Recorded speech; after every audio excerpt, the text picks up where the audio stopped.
group. And, of course, adding Kevin Hayes to that group up the middle really solidifies it. Even getting Jakub Vrana late last year, bringing back Sammy Blais. It's a deep group. But the thing is, what's the ceiling of this group? You get great production from Buchnevich and Robert Thomas, Jordan Kyrou, but these aren't 100-point scorers, right? Are we sure? Are we sure? That's what I was thinking yesterday as I was listening to Alex Ferrario and Tanner Hendrickson, who did a fantastic job filling in for me yesterday. That was their conversation with Matt Larkin, right? Not Dylan Larkin? Very different. Dylan Larkin plays for the Detroit Red Wings. Completely unrelated. Would have looked great in a blue note, but that was Matt Larkin, his long-lost brother. Barry was a hell of a shortstop. True. I don't think they're related. Pretty sure unrelated. Chive Larkin was a great homeowner. Ooh, how many Larkins can we go with? Barry. You said Barry. I don't even know Chive, so I'm done at 3. Chive was a made-up person. I don't think I've got any more. I think that's my hand. I'm done. You guys have You just played blackjack and you just threw him out there? Yeah. Austin Larkin played football. Okay. Never heard of him. Anatoly Larkin, who's a Russian physicist. Yeah, absolutely. You should have known that one, T-Bone. Big fan. Claude Larkin, he was a Marine general. Of course. And then Mauve Larkin, who's a playwright. Famous. Yeah, Wikipedia. Larkins? It's great. Shane Larkin. He's the son of Barry Larkin, T-Bone. Yeah, I was about to say, I should have gotten Shane Larkin, actually. All right, so You're welcome. that was, however, Matt Larkin, who was on the show yesterday while I was out. He didn't make this list, by the way. Did not make the list Sorry, of the famous Matts, but he did make the list of the men who said that the Blues will not have a 100-point score this year. Alex, I'm not so sure I agree. I think that should be the expectation. Like, nobody should go into the year expecting Kyrou, Thomas, or Buchnevich to put up 100 points. It's unfair.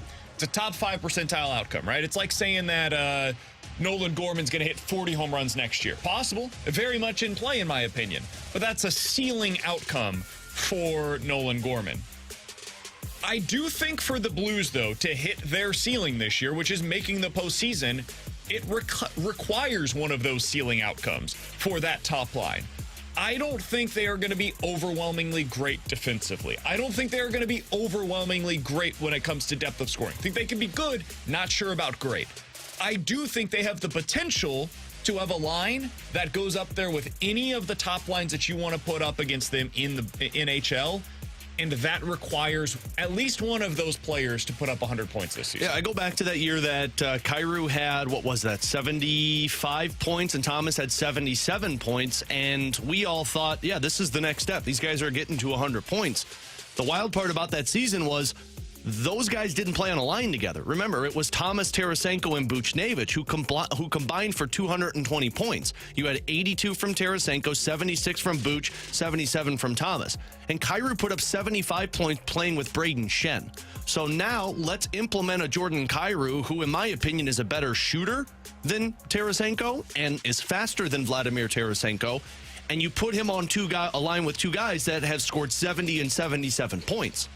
You've got somebody who can be a 100-point player. Now, do they get to that? That question remains to be seen, because that line I'm optimistic about, but I do have questions about. It's going to be puck possession. It's going to be going up against the other team's best defensive players. But to sit there and act like they don't have a 100-point player, they're right. They haven't had a 100-point player since, Dimitra? Brendan Shanahan? No, I think it was Brendan Shanahan was the last 100-point player. But you've got 3 guys who all hit 70 points in one season. We're talking about the best year from a couple of those players, and we're talking 100 points. And we got this yesterday. Kyrou relies heavily on Robert Thomas. If Thomas is going to score 10 more goals this season than what he did the year he had 77 points, that means Kyrou's picking up 10 more points, which means you're sitting at 85 points. If Buch is going to be able to stay healthy for you all season, now we're talking about another 10 points. And if you're successful on the power play, bada boom, bada bing, welcome to a 100-point club. Ipso facto, Bob's your uncle. You look cooler when you say that with a mustache. Thanks, man. Nah, okay. T-Bone, you don't. Well, I'm growing my mustache, so before long I'll be able to say that. When was the last time you shaved? A month ago? It's been like 3 days. I think Kyrou can have a Jason Robertson type season, and I said that yesterday, and I truly believe that. I think his goal production, if he can get it up just a slight tick, about 45, and you get a healthy year out of Buchnevich, and Thomas does increase his goal production and is shooting the puck more, which is going to go along with that, and Kyrou adds a little bit more skill to his power play as well. Because what do we say? Robertson had like 30 points last year on the power play. Like, if Kyrou has has a one-timer and works on that and is able to gain a little bit more goal production on the power play unit as well, and he's going to be on that top unit, I don't think it's crazy to think that Jordan Kyrou could be the 100-point player for the Blues. And I think that's because you see his line mates step up, and Kyrou takes his game to that next level. I'm all aboard. I've convinced myself of this in the last, 48 hours.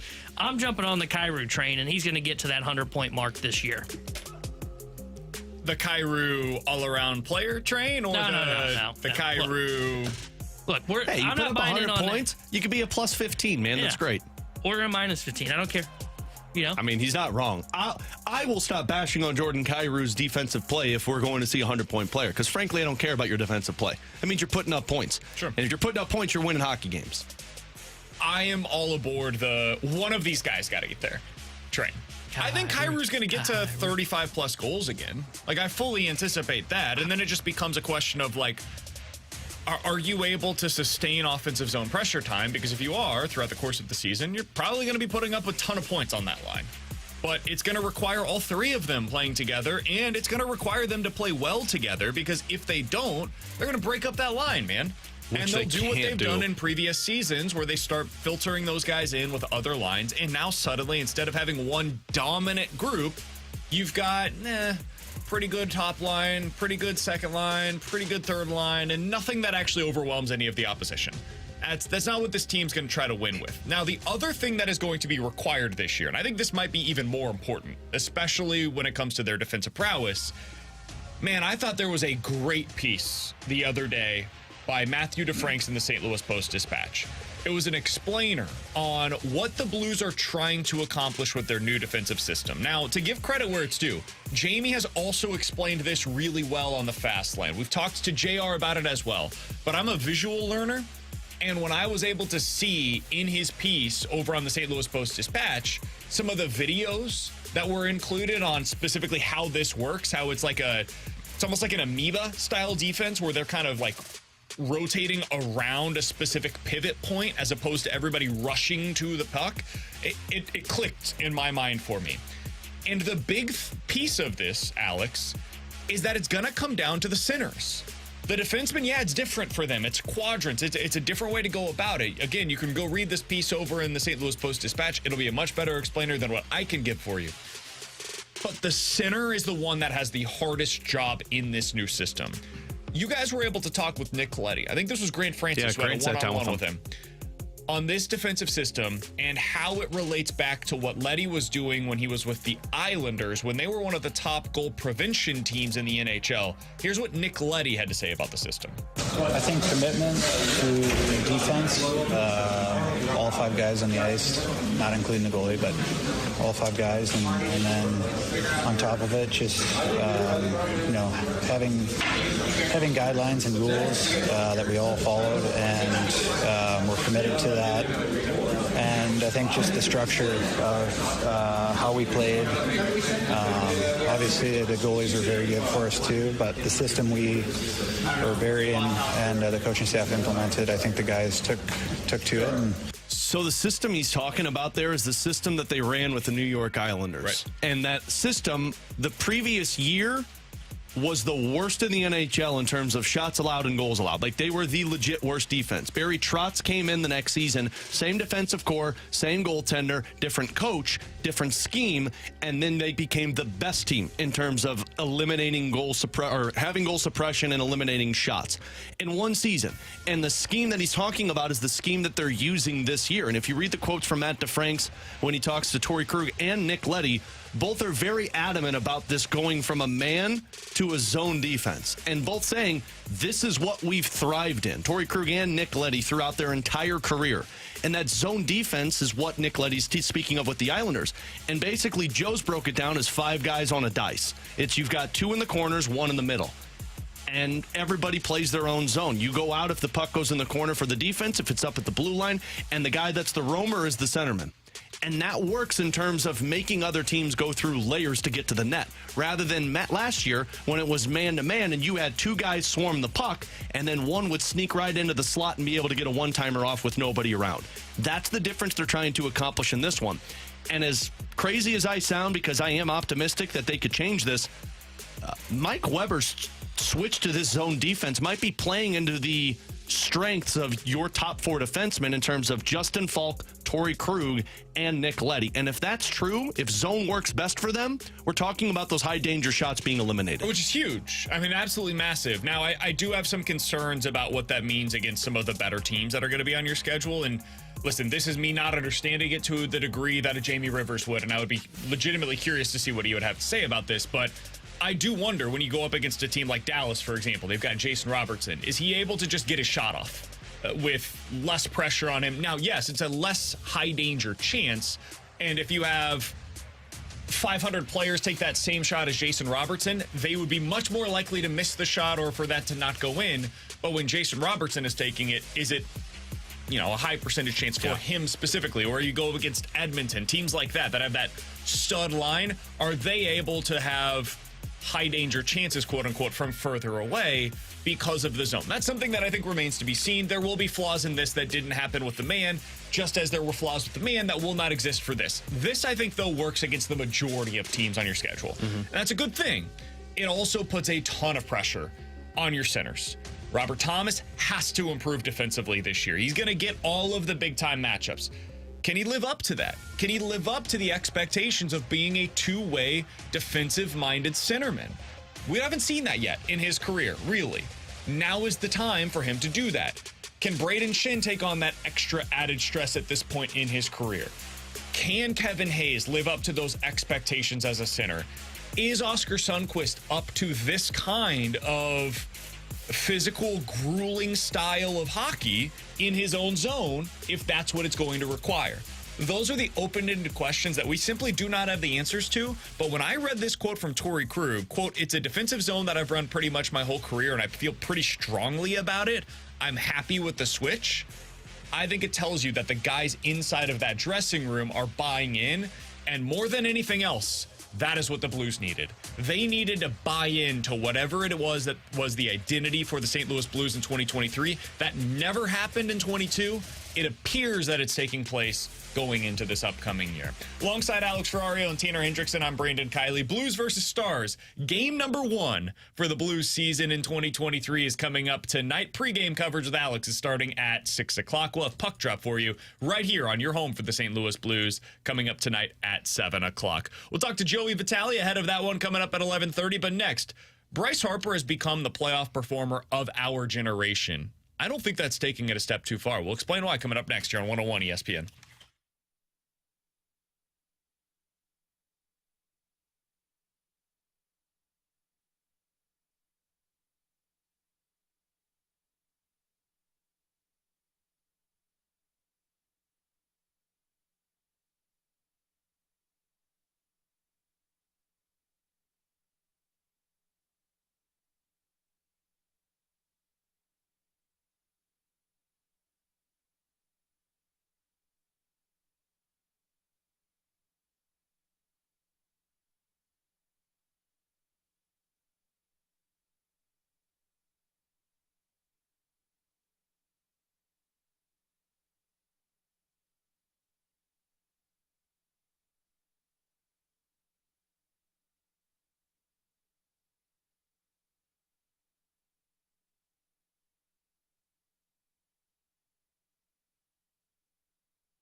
Hey, it's BK. So your home has made you equity rich, but only on paper, and you're planning on using that cash to retire, travel, just downsize into a new place that's already paid off, and that's all wonderful. But the longer that you wait, the greater the chances are that these high interest rates could chip away at your home's value. While that value remains high, the time to act is right now, and you can do so with Truehold.com. Truehold will buy your home now, and you can stay in it for as long as you'd like. They'll buy your home for its best current value, and you get to bank all the cash now, and that cash is yours to do whatever you'd like with, while Truehold takes care of your property taxes, the insurance, and all of the upkeep as well. So don't miss out on this opportunity to cash in on your equity and stay in your home for as long as you'd like as a renter by visiting Truehold.com, and you'll discover how much they'll buy your home for today based on its best current value. To do so, call 1-855-300 $99.93, or visit them at truehold.com for the smarter and faster way to cash out on your home's full value without having to move. That's truehold.com.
Stays put, and there's a high fly ball, deep right field. Harper watches it fly. Harper, high fly ball, center field. He's watching. Harris turns. Harris leaps, and it's gone. Harper with a rainmaker, and another stare down. 7-1 Phillies, and it's turned into the Bryce Harper game again. Yeah, again is the correct way to phrase that. Alongside Alex and T-Bone, I'm BK. You got BK and Ferrario here on 101 ESPN. Joey Vitale, Blues analyst for 101 ESPN, will join us in about 10 minutes or so. That audio courtesy of Turner Sports yesterday, as Bryce Harper basically single-handedly took down the Atlanta Braves in that game. Alex, Bryce Harper has become one of the best playoff performers in the history of the sport, and certainly one of the best performers in this generation. Earlier today, over on The Athletic, Jason Stark had a piece about Bryce Harper's October magic that he's been putting together in recent years. He now has the 5th best OPS among players with at least 150 postseason plate appearances in the history of the sport. The 4 guys that have been better than him in playoff postseason OPS: Lou Gehrig, you may have heard of that guy, Babe Ruth, George Brett, and then Carlos Beltran, who's obviously a noted cheater. So Bryce Harper, 5th on that list among Major League Baseball players. The only guy that's played in the last 35 years that's on that list ahead of him is Carlos Beltran. This guy is doing things that we just flat out have not seen done in the postseason. I saw yesterday Jeff Passan put this out on Twitter where he said, hey, this guy was expected to be one of the greatest players in the history of the sport based on what his high school status was, right? He has become everything we expected him to be and then some. He's a great leader. He is a guy that everybody inside of his clubhouse absolutely loves. He is a fierce competitor. He is an unbelievable hitter who every single year of his career has performed at an above league average level. In his last 7 years, he's been at least 30% above league average offensively every single year. This dude signed a contract, the likes of which very few of us had seen previously. 13 years, $330 million. And Alex, we are, 5 years into that thing? It is looking like an absolute steal for the Philadelphia Phillies at this point in time. It is. I mean, when you talk about the amount of postseasons that they've gone to, the success that Bryce Harper has had, and just because I like punishment and put myself through pain, I just went back to look like the, 5 years that he was with the Phillies. We're talking about a 395 OPS, or on-base percentage, a 536 slug, and a 931 OPS. Can I give you guys those same numbers for the 3 outfielders that the Cardinals wanted to back instead of Bryce Harper? Look, man, we don't. Well, we might as well put us through the pain. It's the blue season opener. Let's keep the positive energy. Tyler O'Neill in that same time frame, 247 batting average, 454 slug, really don't have to do this. And a 773 OPS. It's because his knees have been bothering him. He was the next guy. And then we've got Harrison Bader, T-Bone's boy wonder over here. 246 batting average, 729 OPS. And then Dylan Carlson. Can't get him through our cold, dead hands. You have a 243 batting average, a 717 OPS. I mean, those 3 equal him. All three of those guys I don't even think equal him. And then when you bring into the postseason success. So, yeah, Bryce Harper is living up to everything you wanted. And when Philadelphia signed him and everybody around Major League Baseball was like, oh, my God, a 13-year deal. What do you think that's going to look like on the back end? I don't bleeping care. No, and the answer is you didn't sign it for the back end. I signed it for the first 8 years of it. Yeah. The last 5 years are what the Cardinals are getting out of the entire 5 years of the Paul Goldschmidt deal. So the truth is, it might be great. Like, it might age really well for the Phillies, or it might be bad. But guess what? If in the first 8 years it's gone pretty much as it has so far, it was worth every single penny. We've talked to David Sampson in the past, the former Miami Marlins president, and he said, hey, listen, when we were putting together our offer for Albert Pujols coming into that 2011 offseason, we knew we're really paying for like the next 4 years. And we're going to give him a 10-year deal. And whatever it is that we get in the last 6 years of that contract, it will be made good by whatever it is that we get in the first 4. Because he's going to so outperform those contract status that it's going to be worth it for us. That's how people viewed it for the Bryce Harper deal. And for all of the talk about the Cardinals model changing, it's because of the pitching. That's really why they're changing this model. I hope that they also go back and relook into how they have treated the position player contracts as well. But not the ones that they've been willing to do. Not the Nolan Arenados, not the Paul Goldschmidts, not the ones that are, 5-6 years for guys in their 30s. How have you treated the guys that hit the market as unicorns, like Bryce Harper, at the age of 26, who was legitimately at the time intrigued by the idea of playing here in St. Louis, that has since been reported, and the Cardinals said, nope, never extending beyond our means. We are absolutely not interested in a 13-year contract. I remember having a conversation at the time with Derek Gould on the radio, and this was a beat reporter who was explaining the Cardinals process to me as the guy that plays this role on the radio, right? It wasn't him like caping for them, but I asked Derek, I said, I don't understand why the Cardinals treat these contracts this way. They're willing to go $30 million per year. We've seen that with Goldie and with Arenado. They're unwilling, though, to go the years with a guy like Bryce Harper or Manny Machado, who both hit free agency at 26 years old. The truth is, their contracts extend to the same age as what they're willing to do with either Goldie or Arenado. Why are they unwilling to go this degree with superstar talent in their prime where you're actually getting the front end of the deal that you want? And his belief was, well, it's because of the total sum. It's the $330 million outlay that they are unwilling to do. That is something that they need to look into as an organization because they missed out on a generational talent because they didn't want to play in those waters. Guess what? You messed up. And that is something as an organization you need to go back through and look into. And the other thing you need to do, I remember Bernie reported this at the time. He said the Cardinals didn't go out and acquire Bryce Harper because they looked internally and said, we think we've got a guy that can be every bit as good as him in the next 5 years. That guy was Tyler O'Neill. They genuinely believed their internal algorithms showed them Tyler O'Neill can perform as well over the next 5 seasons as Bryce Harper does. Guess what? Wrong, wrong, wrong, wrong, wrong. They were wrong at the time. They continue to be wrong today. I caped for them to go out there and get Bryce Harper in 2019. And they should have done it.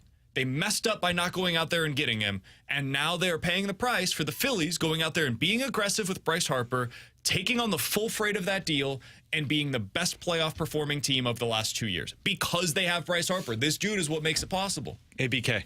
Yeah. Ask me what Tyler O'Neill's done in the postseason in his Cardinals history. Oh, God. He's probably, it's only been 3 games. It has only, it's been 2 games. And guess what he's done in 4 at-bats? 0 for 4. 0 for 4. Guess how many strikeouts? 4. 3. Oh man, He got a walk impressive. though. Hey, good for So O'Neal. good thing that the inside I will never analytics. forget Bernie saying that and me being like, "You've got to be kidding me." They didn't actually believe that, right? Hopefully that algorithm guy's like bagging groceries now. No, he's working algorithm for somebody else. I really hope it's somebody in the Cardinals NL are Central. so good at so many different things, but they just whiff on this on the big, like, legit marquee level players. It's because they don't want to spend the money. They don't want to, and it's not even like the average annual value. They're more than happy to pay $30 million to a player. They're willing and able to do that. They are just not willing to go the years. And by the way, I'm not recommending they do this for pitchers. It is a bad idea. That is bad business. Oh, you do it for a generational bat who was, what, 26 at the time? 26 years old. He hit the market at 25 years old. His age 26 season was the next year. That never happens. That's who you do it for. To your point, they cannot just go kind of. Stoltz said this yesterday or 2 days ago on the Fast Lane, talking about the rehab pitching market and saying the Cardinals don't jump into that. They don't jump into the international free agent market. Why? Because they're so short-sighted. When it comes to changing the model, to your point, they cannot just be short-sighted and going, well, it's just the pitching model. No, because in 6-7 years, who knows when the next generation type player comes Absolutely. up. And I'm just throwing this name out there, and this is just like putting in a placeholder because it's a cheap ownership group and it's a potential superstar in the making. If Jackson Holliday reaches free agency at his age, because he's probably going to be on the opening day roster, that is a guy that will get a massive contract like Bryce Harper did, because he will be in the prime years of his career, and the Baltimore Orioles will not pay him. Or Gunnar Henderson or Exactly. Adley Rutschman, whoever the guy is that they don't keep. There's going to be somebody from that Baltimore Orioles core that is not retained by Baltimore because they're cheap. Yeah, you should be in on one of those guys. Yeah. And whether it's them or somebody else that ends up becoming available that's a superstar, that's the kind of thing that you need to be you at least need to be willing to explore it. If you have the flexibility within your payroll to make that thing happen, you should try to make it happen. They had that flexibility in 2018. They opted not to do it because they didn't want to give out that kind of a long-term deal. And if they did that, by the way, they would not have Nolan Arenado now. And I say this as somebody that loves Nolan Arenado and thinks he's an excellent baseball player. You'd be better off. You'd be better off if you had Bryce Harper at this point in his career than Nolan Arenado at this point in his career. So that's what ends up happening when you make these kinds of contract decisions. Joey Vitale coming up next here on 101 ESPN.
Tanner Hendrickson here with a Sports Center update driven by Johnny Londoff Chevrolet and Johnny Londoff Autoplex. Blues start the regular season tonight as they visit the Dallas Stars, and we'll have pregame coverage starting at 6 with Alex Ferrario and Joey Vitale. Then Joey will join Chris Kerber for Puck Drop at 7. And in Major League Baseball, we saw two teams get eliminated last night as the Arizona Diamondbacks completed their sweep of the LA Dodgers.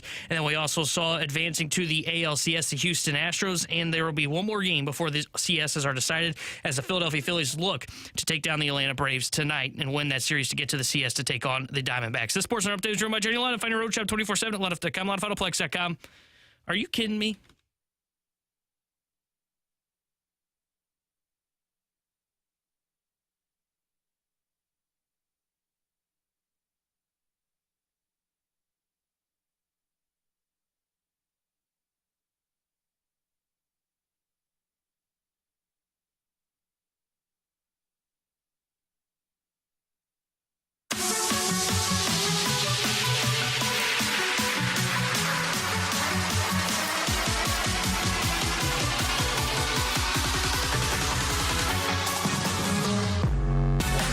And T-Bone, I'm BK. You've got BK and Ferrario here on 101 ESPN, and it is Thursday, which means we are going out to the 101 ESPN hotline to be joined by Joey Vitale, the Blues analyst for 101 ESPN. You'll hear him on the call tonight and for pregame show with Alex starting at 6 o'clock.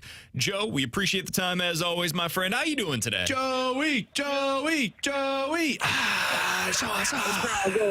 Boys, I'm doing great. I'm at the morning skate as we speak at the American Airlines Center here in Dallas. It's an optional skate, but I'm hearing the pucks and the clanks and the bangs, and it's hockey season. We're back. Joe, I saw JR's tweet, and it's so funny because I can hear Blues fans saying this right now. How are they having an optional skate on the first game of the season? They need to be going all out.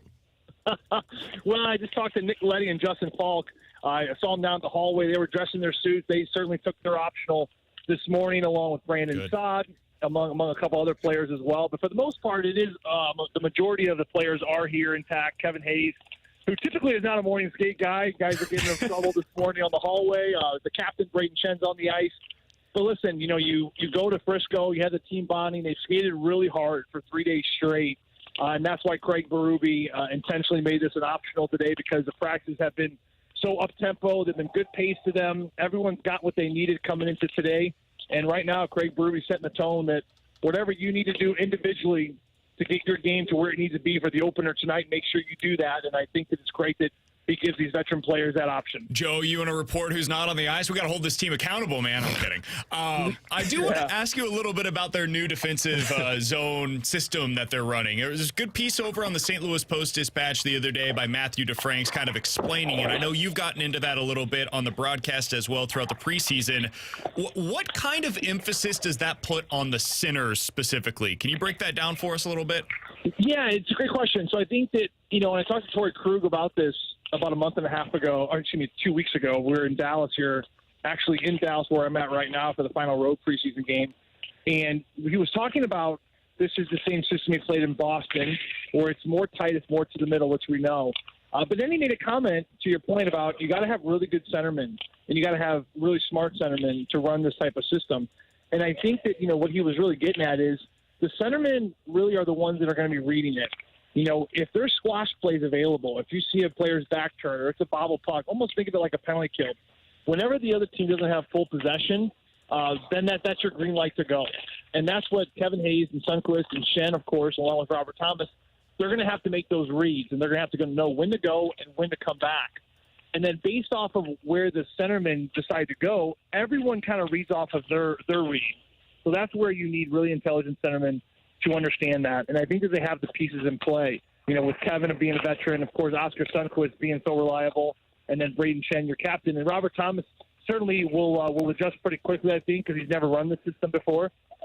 But I think that when you have good centermen like that can make those reads, know when to go, know when to back off, that really sets the tone for everyone else as far as when they go, when they come back. So that's mostly the centerman's role in this new defensive scheme. On the centerman side of this one, Joe, we talked a lot last season in terms of the importance of face-offs and finding ways to get that puck possession. And at least when I look at that Thomas Kyrou Buchnevich line, that line is going to be solely based off of puck possession. What's the importance you place on face-off wins there? Well, faceoffs are going to be important, especially tonight's game, because you look at the Dallas Stars, and they had the best faceoff percentage last year of any other club. I think they were clicking at around 56%, if I remember right. I just wrote that note down this morning. So they're a great faceoff team, led by Jamie Benn. Pavelski's still one of the best in the business. So winning the puck is going to be really important. You know, you bring Oscar Sundqvist back. He's certainly going to help. But the biggest void for St. Louis is going to be missing Ryan O'Reilly. I mean, he's been just the most dependable faceoff guy over the last, 4 to 5 seasons since they brought him in, and now you don't have him anymore. Winning the puck, especially for that line in the offensive zone, is going to be crucial. They're going to get a lot of offensive zone faceoffs. You know, you have a puck in the O zone. Ottinger tonight, he's going to cover that puck up. If that Thomas line is rested, Craig Berube is going to throw them out there, especially off icing situations. If Dallas runs into an issue where they end up committing a couple icings where they can't change, that's where Craig Berube is going to have an advantage, where he does get that final change then.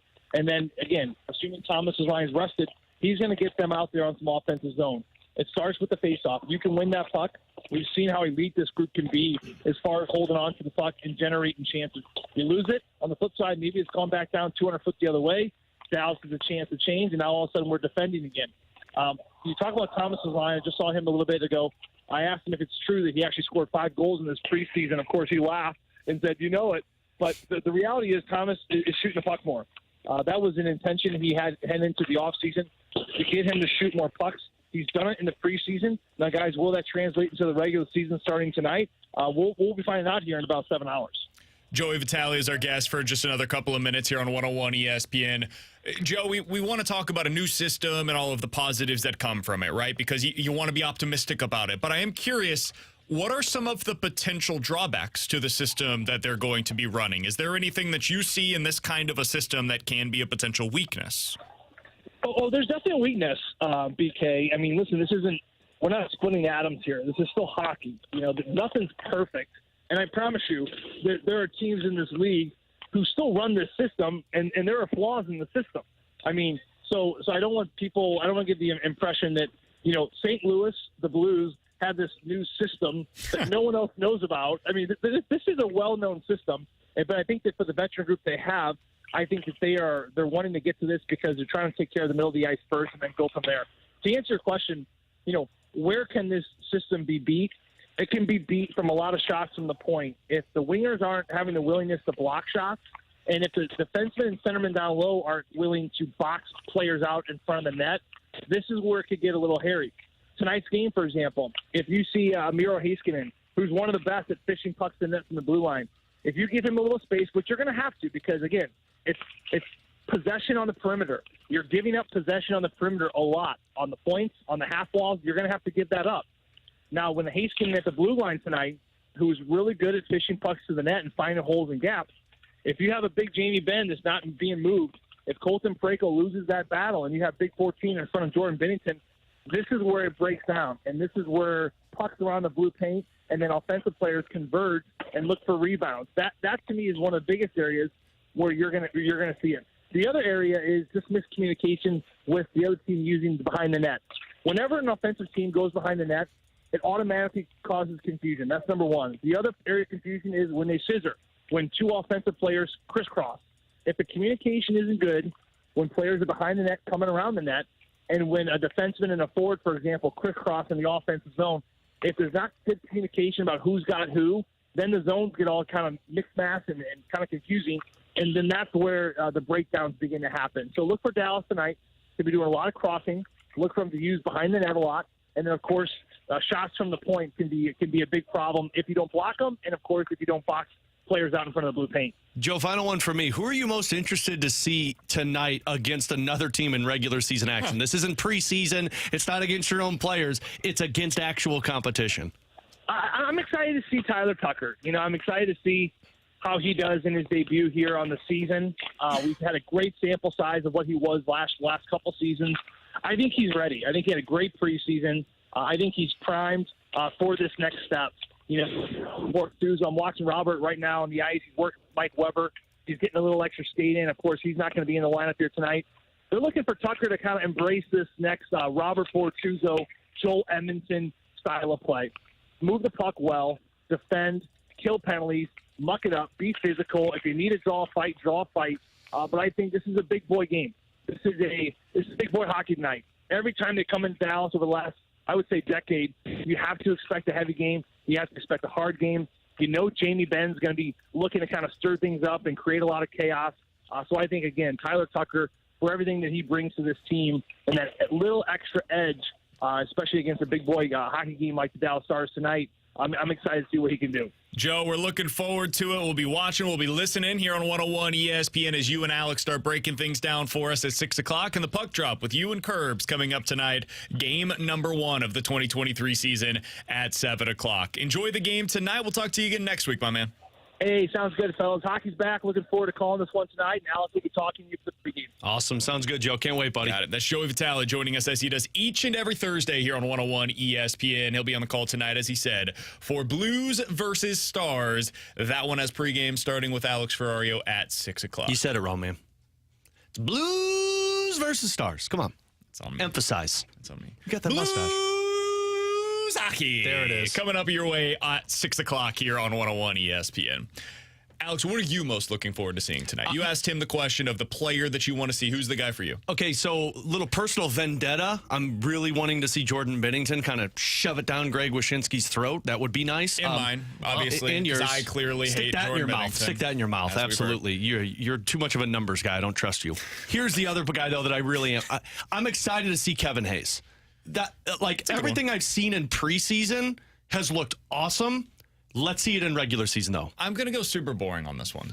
Jordan Cairo. No. Ethan. Nope. I'm actually surprised. Robert Thomas. Yeah, Robert Thomas. Great competition. No, I want to see where he's at. Like, Robert Thomas, we've been talking about it for... Frisco the last couple of days. We've been talking about this for 3 years now. He is the key to the next era of Blues hockey. He wasn't named the captain, but he is... honestly, the captain of this retool. And the reason why I say that is because if this system is going to work, it is going to require the centers to be two-way players. Well, that is your number one centerman. If this top line is going to work, and it needs to work, it will require him to be a close to 100-point player.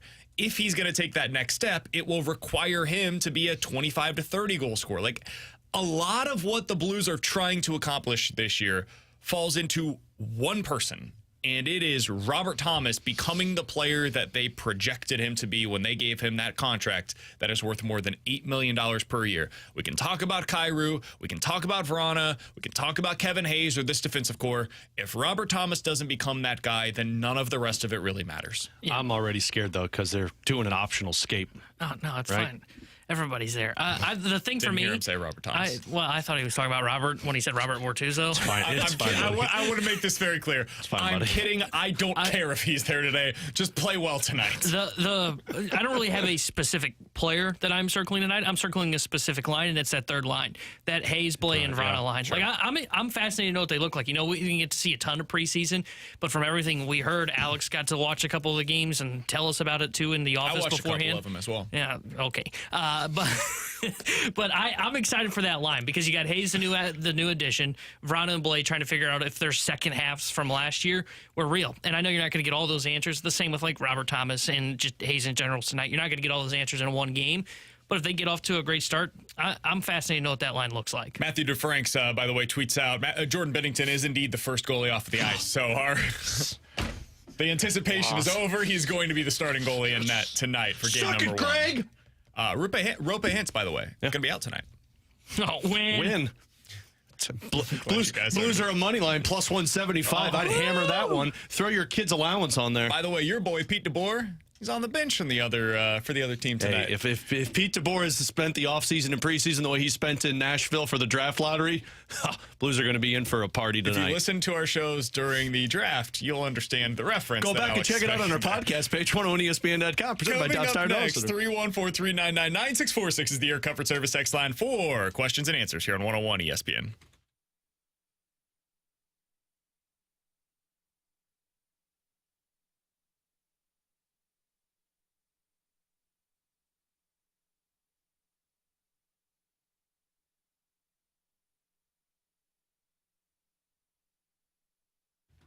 With Alex Ferrario, I'm Brandon Kiley. We got to tell you about our friends, our family over at Apache Village RV Center. They've got a special going on right now. Trick or treat yourself to a new RV at Apache Village RV Center. You can go see us on October 28th with your costumes, pumpkin decorating, and hanging out at their lot. You'll be able to see everything that they have to offer. And Alex, there's a lot that they have to offer over at Apache Village RV Center. If you're already in the lifestyle and you bought with them previously, they're going to make sure that all of your services are taken care of with them. They're going to get you in quickly. They only service people that have shopped with them previously because they want to make sure that you get the best service when you go over there to Apache Village RV Center. And if you're new, go check out their lot because they've got whatever it is that you're looking for. Change your vacationing ways because I hate airplanes. I hate hotels. Just go get an Apache Village RV. I promise you, you and your family are going to enjoy it. BK's got a little one. I've got 2 girls at home. This is how you start those family traditions. BK mentioned it. They're not going to be pushy. They've got financing for whatever you want to get into. Go check them out. Tell them BK and Ferrario sent you and go one better for your vacationing needs. Go Apache Village RV Center.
Maybe it's BK and Ferrario's questions and answers on 101 ESPN.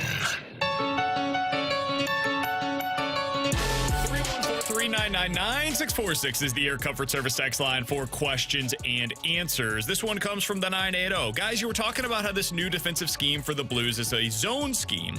This will be Jordan Binnington's first year playing behind that kind of a defense, I would assume.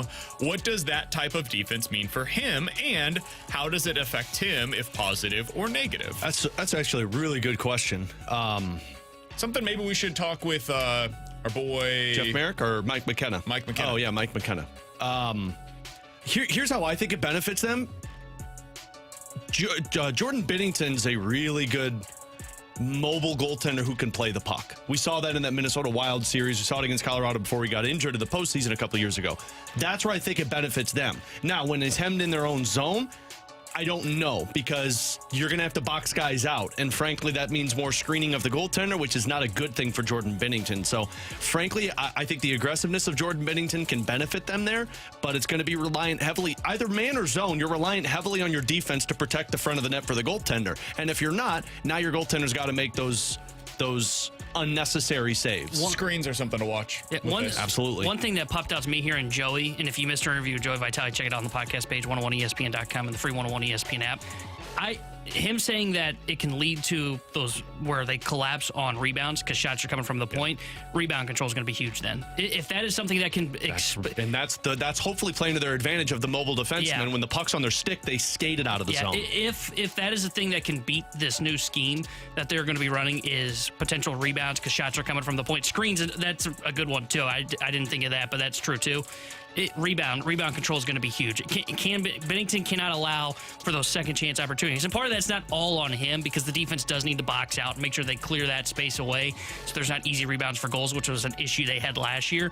But if he can maintain preventing a bunch of rebound opportunities, that'll be a thing to be judging Binnington on. And honestly, the moment this team is going to get into problems is when they just try and pass it out of the zone, because that's when it gets picked off and then you're getting the rush up the ice. This team wants to, as soon as the puck's on the sticks, shoot forwards north so that they can get odd man rushes, use their speed in transition. And if the defensemen make a poor play out of their zone, now you're screwed. 314-399-9646 is the Air Comfort Service text line for questions and answers. This one comes from the 314. Guys, I haven't really seen Sean Murphy much in this series for the Braves. Has something happened to him? I thought he was supposed to be the best catcher that was added last offseason, and now he's not even playing. Cardinals won the trade. He stinks. I did find this to be very interesting. I was looking at this the other day. Have you guys seen his numbers in the second half of the season? There's a reason why Travis d'Arnaud is playing over him. He had wasn't it like a 400 or 500 OPS? 585 OPS, a 160 batting average in 40 games in the second half of the season, 275 slugging percentage. I guess defense doesn't get him in the starting lineup, does it? It's worse than Paul DeJong. That's horrible. So, when you look back at the Cardinals' decision this past offseason to go Sean with Murphy? Wilson Contreras over Sean Murphy, listen, Sean Murphy's a good catcher. Defensively, excellent. The dude is not even starting most games for his own team right now when they have to have him. They're going with Travis d'Arnaud, who is an offense-first catcher. When you get into the place where it's nut crunching time, you go out there with your best dudes. And Sean Murphy right now is not considered to be one of the best dudes for the Atlanta Braves. Guess what? Wilson Contreras is for you. So I had no issue with them going out and trying to acquire Sean Murphy last offseason. I think that the asking price was way too high from the Oakland A's. And then I think they had to settle for much less than what they were asking for from the Cardinals, from the Braves / Milwaukee Brewers. I think the Cardinals ended up getting it right. Now, they have to adjust their expectations for Wilson Contreras, and that's something that needs to take place over the offseason.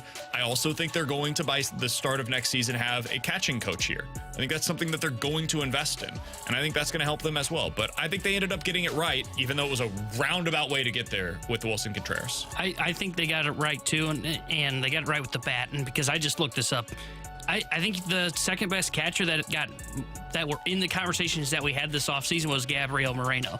Because I just looked up, Alejandro Kirk was 7% below league average. He had a down year. Danny Jansen was okay. He was 15% above league average. So maybe you could make an argument for him. But the Diamondbacks catcher, he was one of them, Gabriel Moreno. And he's played well in the postseason. Like, he's the guy that maybe would be one that I would throw up there with right in that same ilk as Wilson Contreras. But they had to trade Varsho for him. Exactly. Yeah. And that's the thing, is you probably would have had to give up Newbar for him. Someone legitimately just texted in and said Murphy has had zero opportunity to get consistent playing time. We have to respond to this. Are you bleeping kidding me right now? He said, if you guys paid attention to how horribly they've handled him, they play him every 3 games. It's awful. Don't spin this without looking into his season. What? Okay. Okay, big boy. First of all, let him cook. If we're going to talk about how the Braves have this old school manager, let's everybody play every day, and now Sean Murphy, I have to feel bad for him. Well, Sean Murphy didn't get the playing time he needed. Okay, that's his own doing, man. Everybody else can play every day. They're letting Ronald Acuna. Let me cook. They're letting Ronald Acuna Jr. go out there you finish and play 162 games this season. Austin Riley not even getting DH days. They're saying, "Hey, big boy, go out there and play third base every day." Riley, Olsen, every day over there at first base. Before he got hurt, Albies, every day at second base. And I'm supposed to feel bad for Murphy? Nah, get the bleep out of here with that. You know why he hasn't gotten that consistent playing time? Because Travis d'Arnaud is a better offensive performer for a team that wants to hit the ball. And in the first half, by the way, he was amazing. They did the exact same thing that the Cardinals did, besides benching him. They did where he's going to play 2 games, and because they trust d'Arnaud, like the Cardinals trust Kisner, they played him on that 3rd game, and then he went terribly cold. Yes, every team goes 2 out of 3 with their primary catcher. It is such a grueling position that behind the plate that you're never going to see another Yadier Molina behind the plate where he catches 150 games. That's never going to happen. I'm like, you got to be kidding me. Now we're here. It was one guy that said it on the text line. We probably spent too much time on that. Oh no. No, I think we spent the adequate amount of time on it. I have seen so much about the old school managers that are dominating baseball in the postseason. And then apparently one of those old school managers, Brian Snitker, was too mean to his poor little catcher. It's that damn analytics. It's just ridiculous. All right, final thing here. We'll get out of this real quick from the 217. Guys, if you could extend any Cardinals player to a 10-year contract, and you have to take into account what you'd realistically have to pay them, who would you want to extend? Now, I'm going to say a disclaimer here. You can't say Jordan Walker because every single one of us would say Jordan Walker otherwise. Who would be your second choice on that list? I guess it would be Lars. That's an interesting one. I mean, what else is your outfield if you're taking Walker off the board? It's a really interesting one because I was kind of running in the ilk of Donovan, but I don't know, or not Donovan, excuse me, Gorman. I don't know if I want to pay him, though, but I could see where if he ends up. I mean, would you say if you had Schwarber for 10 years, you'd be fine with it? Because that's what he projects to be, is a potential Schwarber. So I've got a different answer, but I probably. I like the Lars one. To go different from you, I would say Gorman, and I know Lisa hates that, but I love Nolan Gorman. Mason Wynn. I don't know if his bat though will ever allow him to. I don't care. But I think the defense is so good, and he's 21 years old. So that's a Braves move. The reason why I don't think it would cost you a ton. And that's part of this conversation as well. I don't think you would ever be in a situation where that contract is an albatross. So I would say Mason Wynn would be the guy that I would probably sign because of his age mostly. Like, I would love to re-sign long-term somebody like Brendan Donovan, but he's 26 years old. If you're signing him to a 10-year deal, you're signing him through age 37? That's pretty risky to me. So I would probably go Mason Wynn just because of his age mostly. All right, coming up next, we talk a lot about how the postseason is a crapshoot. So how come the Astros never seem to crap out? We'll talk about it next year on 101 ESPN.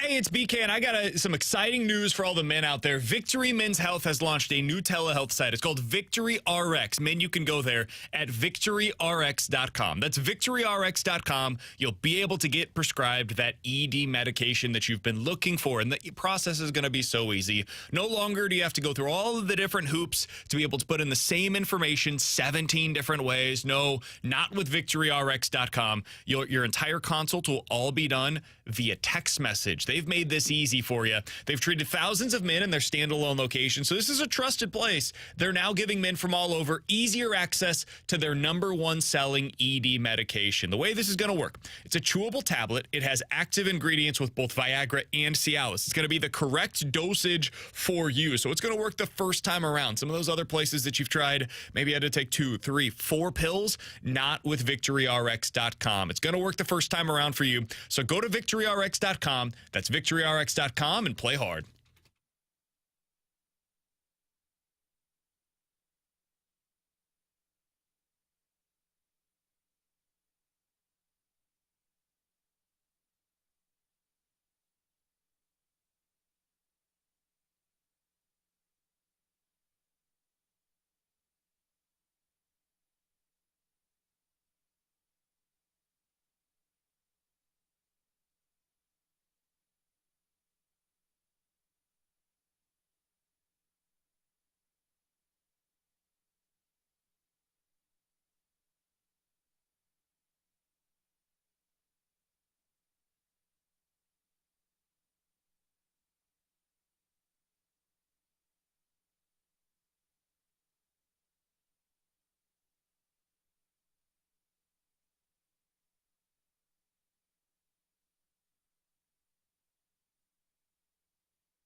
Twins down to their final strike.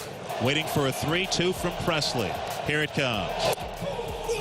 Strike 3 call on the outside corner. And that is the ball game. And that is the series. The Houston Astros defeat the Minnesota Twins by a final of 3-2. And they take the ALDS 3-1. For a 7th straight year, the American League Championship Series will include the Houston Astros. 7 straight ALCS appearances for the Astros. That's what it sounded like right here with the trash on can. 101 ESPN last night. You were able to hear that on your home for playoff baseball, 101 ESPN. Alongside Alex and T-Bone, I'm BK. Alex, it's the first time any American League team has done this. 7 straight ALCS appearances. Now, we don't have to get into whether or not we like the Astros because T-Bone hates them, because they cheated. I don't take Tanner's opinion on baseball. I'm a real fan. I'm going to give credit where it's due. They have found a way, cheating or otherwise, to get through October in an era in which every other team tells us you got to get to October and then it's a crapshoot. Well, the Dodgers have been playing that crapshoot for 20 years, and they seem to be crapping out every single season when we play a full calendar year of baseball. Meanwhile, the Astros, over the last 7, every single season, it's like bap, bap, bap, bap, bap, just bangers. Every single postseason. Bangers and mash. And I think they have clearly figured something out. It's the depth of their lineup. It's stud starters at the front end of their rotation, and it's a lockdown, dynamite back end of their bullpen. And a manager that, frankly, brings some good vibes to the table. I was listening to a podcast the other day on The Athletic. T-Bone, it's one that I know you listen to as well, The Round Table. I think they do a fantastic job. New episode? And they were talking about how a big part of a manager's job is just having good vibes, man. Just bringing good vibes to the clubhouse. And I think there's honestly some truth to that. And I think Dusty Baker seems like a dude that I would want to vibe with. He seems like a guy that I just want to have baseball conversations you can pull with off the toothpick in your mouth all the time? I don't think I could, but he can. Yes, and I think can. that's part of what makes it work for him. Did you see what he did for their celebration last night? No. He went, I'm not giving a speech. Jay, I'm doing the next one. Verlander, it's you, man. Ready to He party. dropped 7 F-bombs. Yeah. And Verlander's like, I wasn't even here, but hey, woohoo, let's party. I respect it, and it's fantastic. But, man, they have found the formula to get through October. I think you can make an argument that Philly has also found the formula to get through October. So I don't want to hear any of these cheap general managers anymore, like Seattle's, come out to the front of the podium and say, hey, just got to get there. Theo Epstein 20 years ago, man, it's a crapshoot. Got to get there, and then you figure out if you can get through. Or Billy Beane, who said the same thing, made this quote famous. I don't believe it. I think it's a bunch of nonsense, Alex. I think there is a way to construct your roster in a way to better suit your team to get through the postseason. I think we have now seen there are certain things you can do to handle it better. The most important pieces, 2 stud pitchers, and I'm talking stud. You got to have the back end of your bullpen to be locked down. Last night, that performance by Presley in the 9th inning was nothing short of spectacular.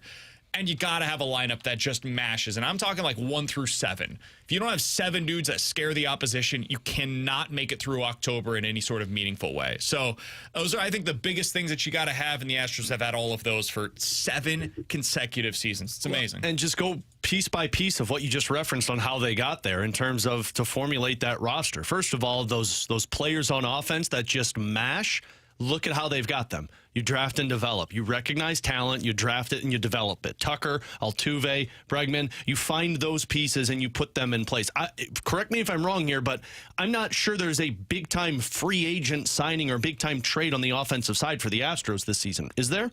I mean, you could make an argument Other that than Michael Abreu, Brantley yeah. and Abreu Okay. both fit into that criteria. But Brantley was hurt most of the year. But the pieces that we're talking about are the guys that you drafted and developed and you created your core. The 2 studs that you're talking about, one was an international signing and the other one was Justin Verlander. That was the big trade that you said, bleep it, let's go all in, or the signing, however you want to view it. And then your bullpen. You've built your bullpen up in terms of depth, in terms of through the system, and a couple of free agent and signings. they picked right. I think that's the it's other thing. Evaluating talent. They found a way to decide, okay, who are we keeping around? I know we're not going to build around Yoli Gurriel, who was 55 years old by the time that he got there, honestly.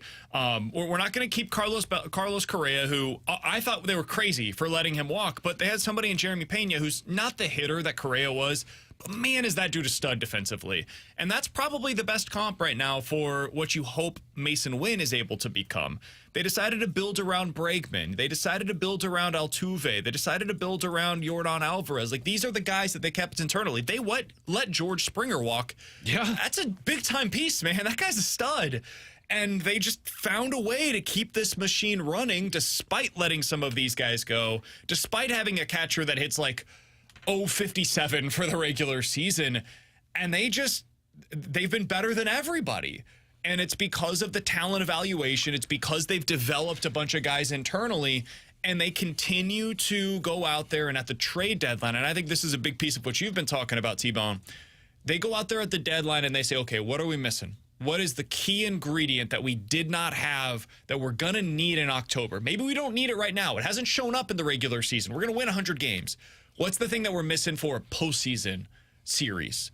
This year they decided, we need to go get Justin Verlander again. A couple of years ago, they go out there and get a reliever. Now, I know that was a controversial decision, but they got a closer that helped them win the World Series.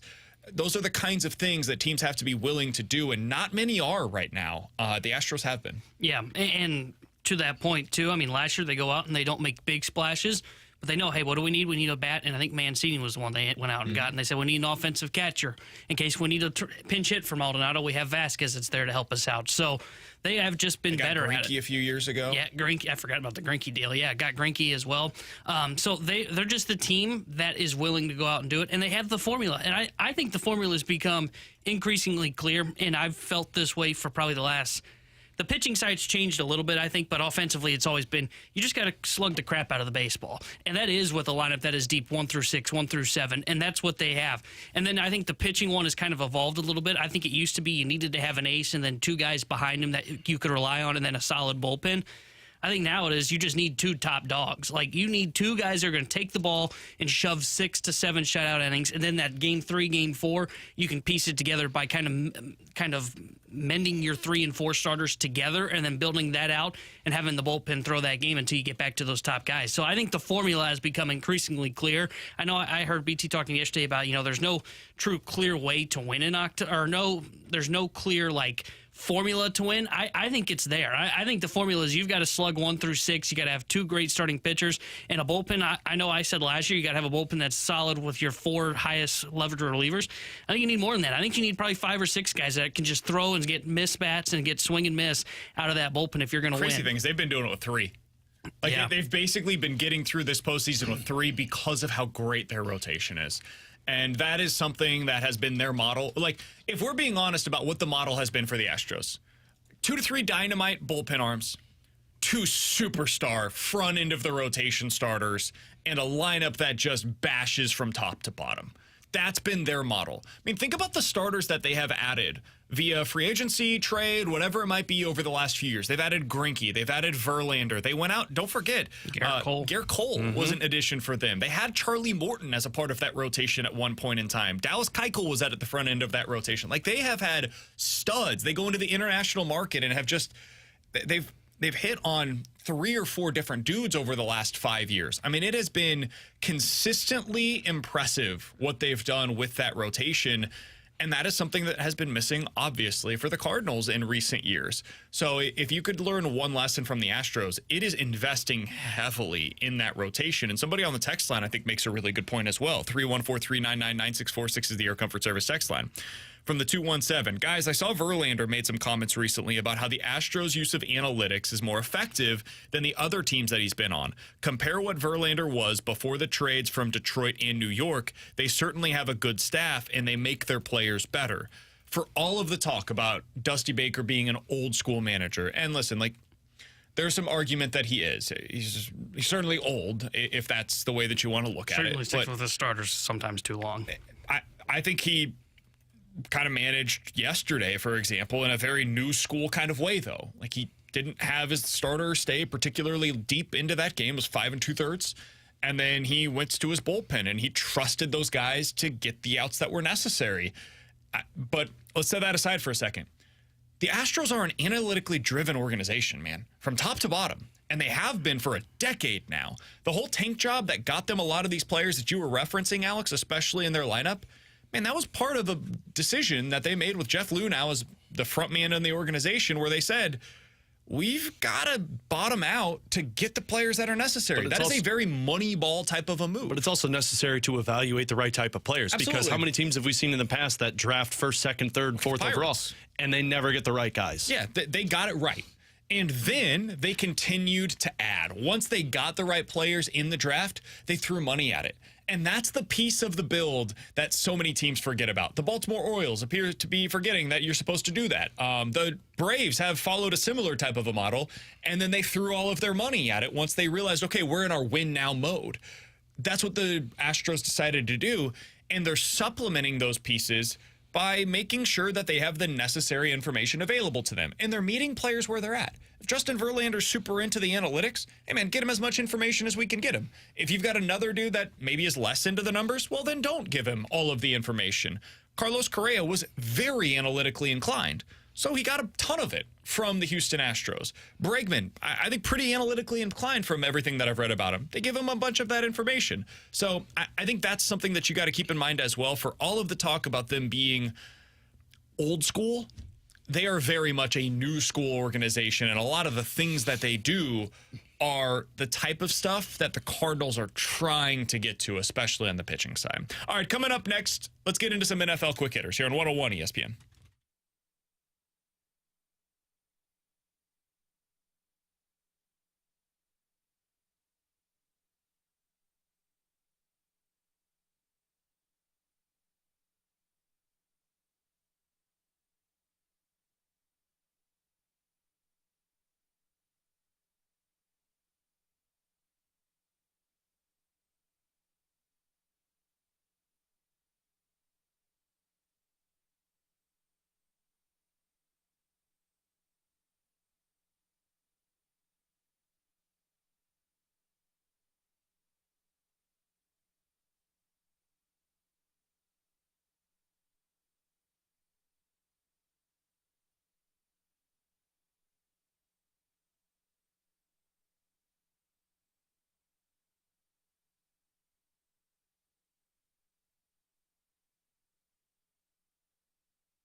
and T-Bone on BK. You got BK and Ferrario here on 101 ESPN. You know what that sound means. What's It is time for NFL Quick Hitters.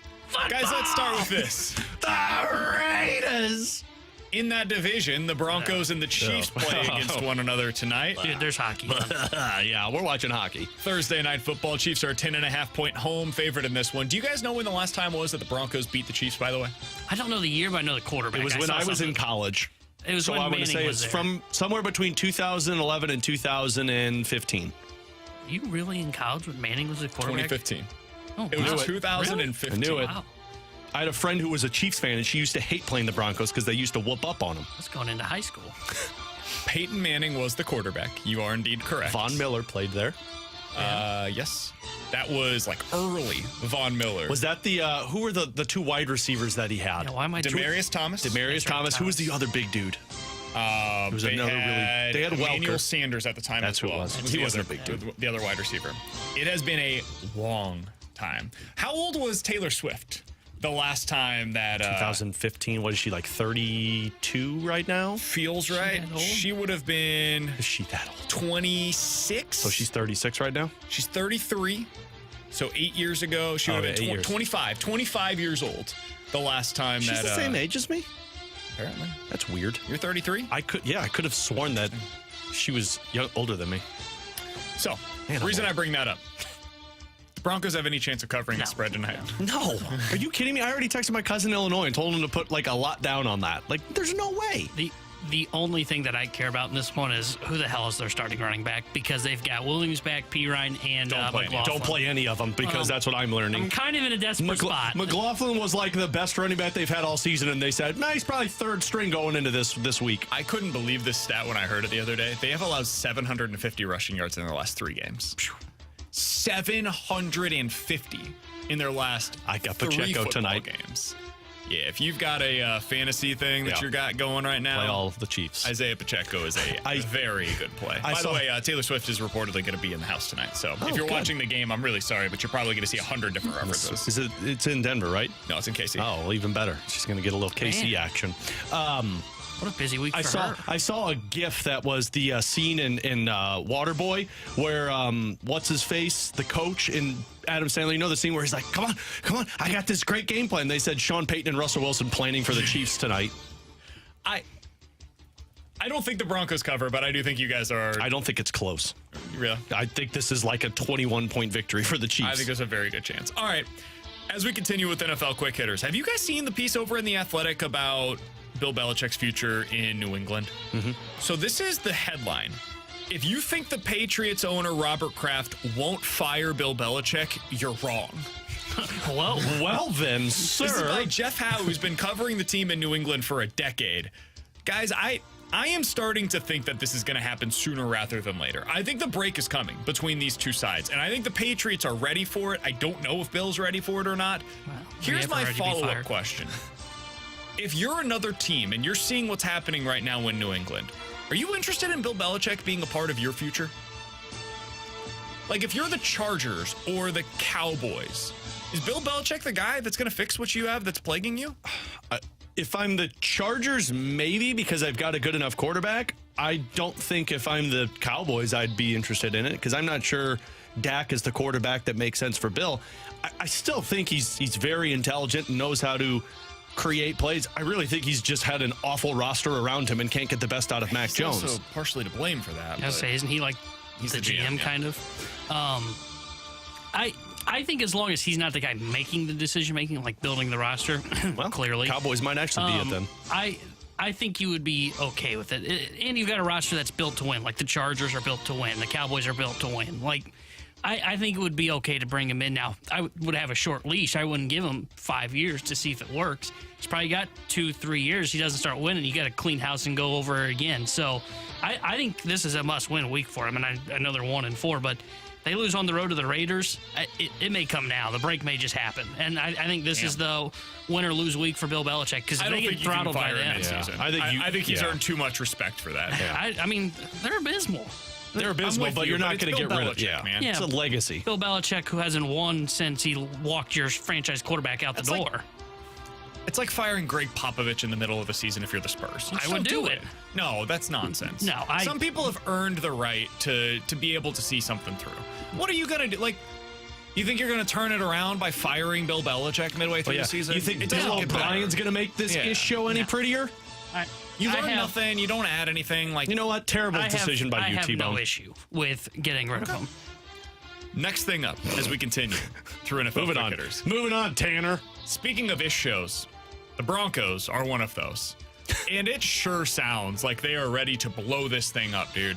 So there are now reports coming out that they're ready to listen on basically anybody on their roster not named Pat Surtain. 2 players that they have, I think, are going to generate some legitimate interest around the league. Cortland Sutton and Jerry Jeudy. Yep. Where would you like to see them go? Like, not as a tandem, but if you were a team that needed a wide receiver and you could get one of those 2 guys, who's the team immediately, Alex, that comes to mind? Kansas City. Kansas City immediately.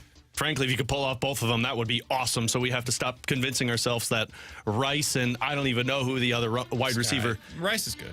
Well, this guy's not. None of them are right now. Well, you got to rely on Travis Kelce and Pacheco. So, yeah, that would be the main team, I would say. But frankly, like... Can I give you one? Who? Detroit. I would really like to see Detroit add one more wide receiver. More? I don't think they have a second wide receiver right now that I trust. I think Jamison Williams is going to be that for him. But he's played in like 9 games so far, and he's done nothing in the NFL. I really think we should probably fire the head coach that doesn't know how to use his talented players. I mean, he's using everybody else well, other than your guy, Jahmyr Gibbs. I saw the running back coach was like, oh, I think he's in the spot we want him to be at. To be fair, David Montgomery's been great this year for them. I wouldn't change how they're utilizing him either, but Josh Reynolds is their number 2 wide receiver. I just think you can upgrade from that. I love Sam Laporta. Really like what you're getting from Montgomery right now. I think Detroit is a team that should be a legitimate contender this year, and if they could add one more wide receiver, that's a team that I would be interested in. Dallas is another. I think they could potentially use another wide receiver because it's very clear it's not working with Brandon Cooks down there right now. But those would be 2 that immediately come to mind for me. The Cowboys was one that popped into my head. Another one that popped into my head because they just did trade for one, so maybe they're out, but it's just a bad trade from them, is the Atlanta Falcons. They need another wide receiver. They've got Drake London, but I know they're throw the ball though. I know, but like I think they're a team that's going to have to make a change at quarterback next year, and we've talked about it. Like, should they? If Kirk Cousins becomes available, I'd go sign Kirk Cousins. Yep. If Justin Fields is on the trade market, I would trade for Justin Fields. Like, start to build those weapons around now. I know you don't have the quarterback there, but start to add more weapons. Another one that came to mind for me because they've dealt with an injury and they're a team that needs to win now to save their head coach's job, even though he tries to lose. The Chargers. I think the Chargers need another weapon. Now that you got Mike Williams that's out for the year. That's a good one. Is it Quentin Johnson? Is that his name? Yeah. Like, he has not been impressive. I think he'll be good eventually, but he hasn't looked great so far. They're using Palmer more than they're using Quentin Johnson because he's making catches. If Palmer's my number 2, you need another weapon. I like the Dallas one, though. I mean, they spent so much money on Brandon Cooks, and he has not been good.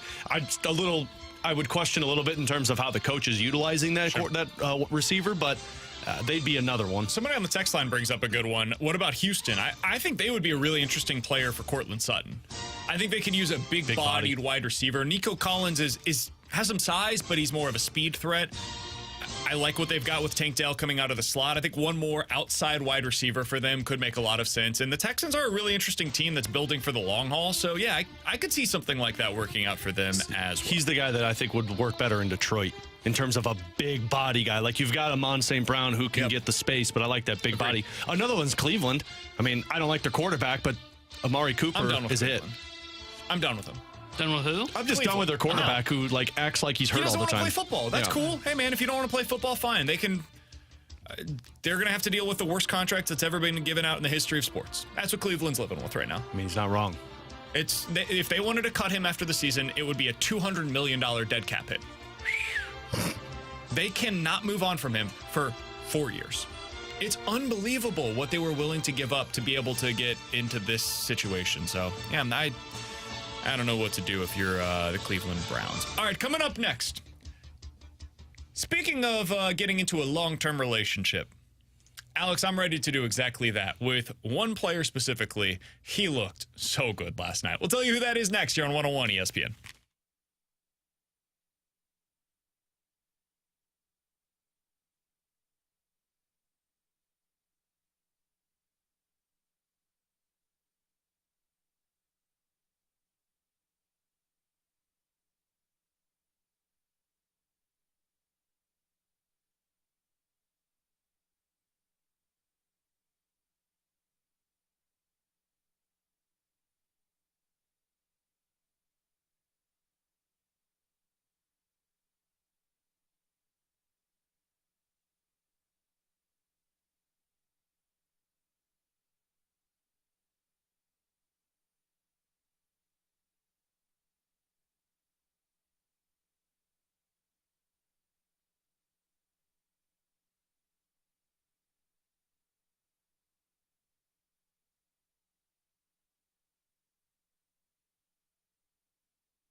Taylor Hendricks here with a Sports Center update driven by Johnny Londoff Chevrolet and Johnny Londoff Autoplex. Yesterday, the Houston Astros beat the Minnesota Twins to advance to the ALCS, where they'll take on the Texas Rangers, and Game 1 of that series will be on Sunday. And last night, the Diamondbacks completed their sweep of the LA Dodgers as they head to the NLCS, and they await their opponent. As tonight, Game 4 between the Phillies and Braves is at 7 o'clock. And if the Phillies win, they will advance to the NLCS. And Spencer Strider will be on the mound for Atlanta to try and prevent that and force a Game 5. But tonight here on 101 ESPN, the Blues start the regular season as they visit the Dallas Stars. We'll have pregame coverage starting at 6 o'clock with Alex Ferrario and Joey Vitale. Then Joey will join Chris Kerber for Puck Drop at 7. This Sports Center update was written by Johnny Londoff. Find your road shop 24/7 at londoff.com, londoffautoPlex.com. Are you kidding me?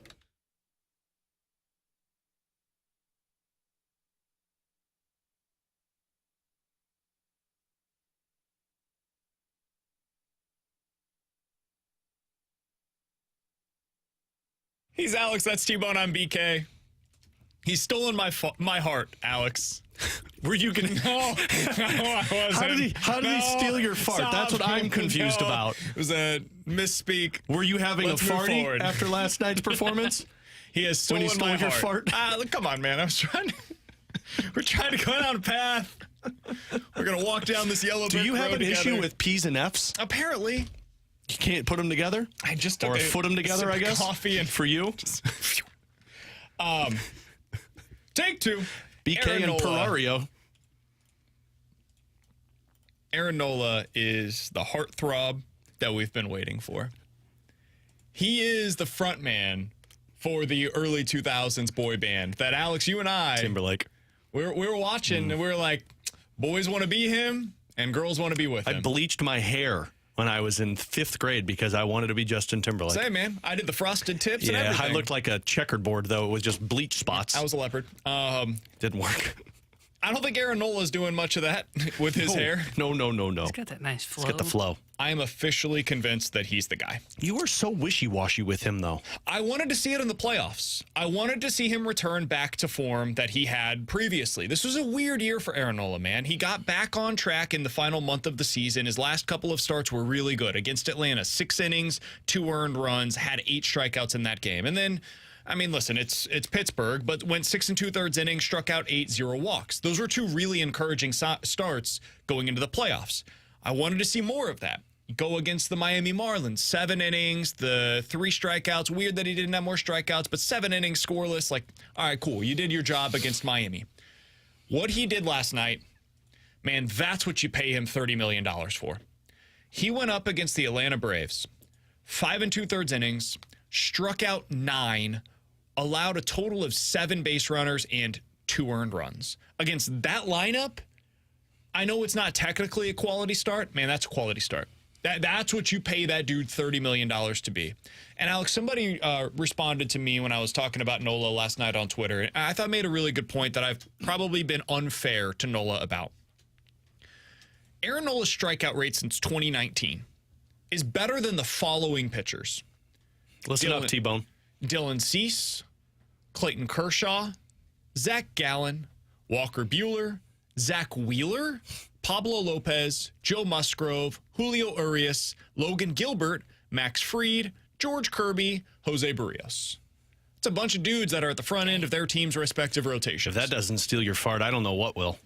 There are projections that Fangraphs puts together that are added right around this time of the year for the next 3 seasons.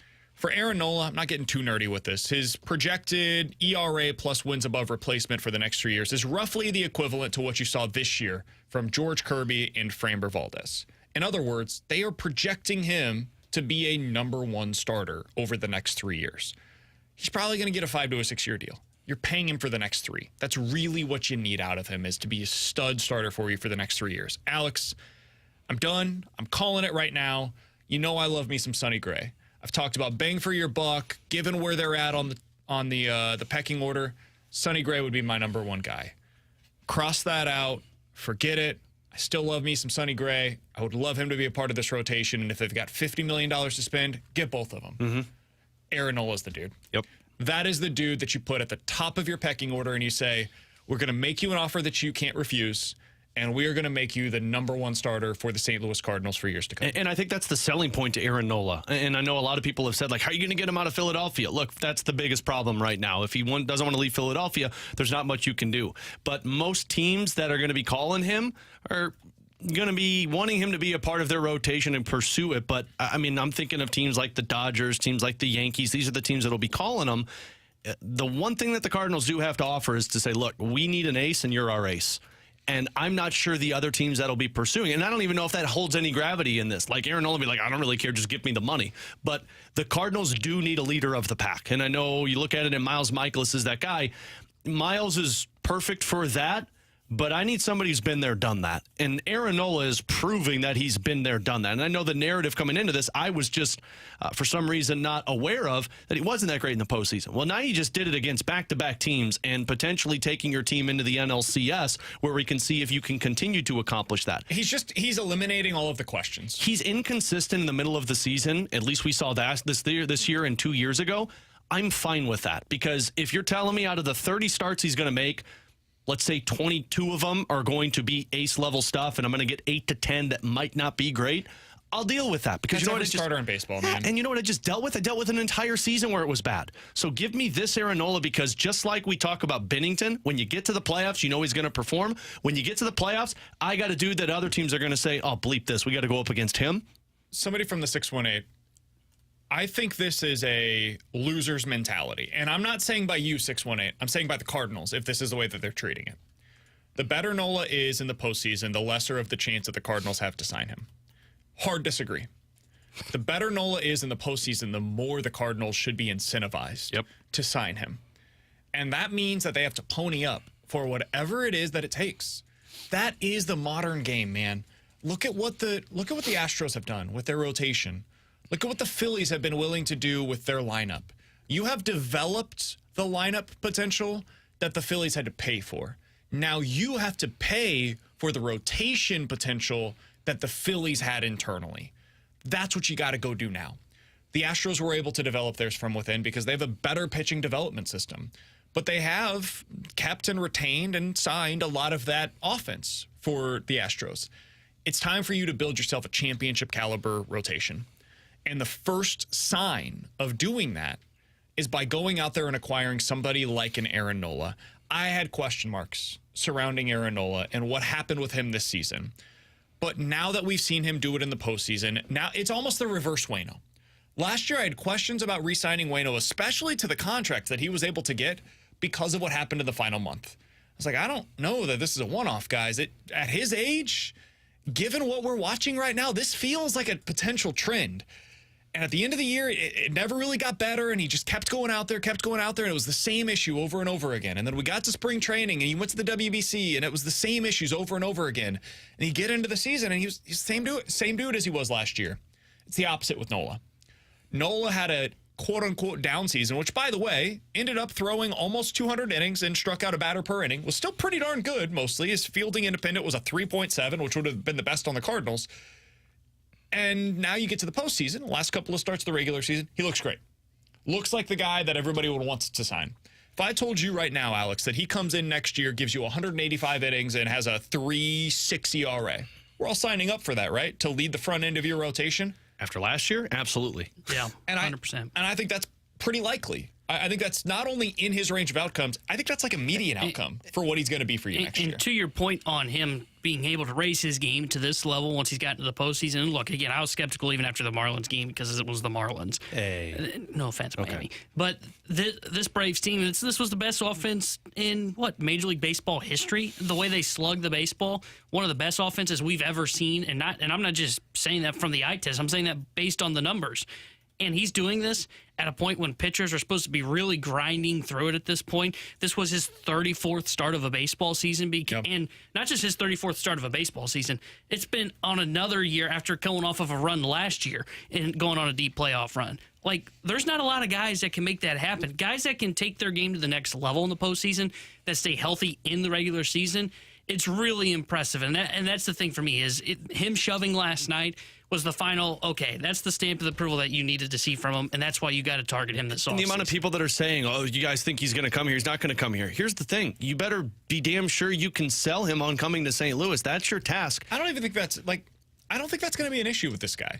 This is a very different personality type than what you're getting with Blake Snell. I would be very hesitant to say out front, yeah, I think Blake Snell's going to sign. I don't think Blake Snell would come to St. Louis. Flat out. If I had to guess, I would say that is not on his board of teams that he's interested in coming to at the beginning of the offseason. Now, they could make him interested based on the money that they're willing to offer, but I would say my assumption would be Blake Snell probably not all that interested in playing in the Midwest.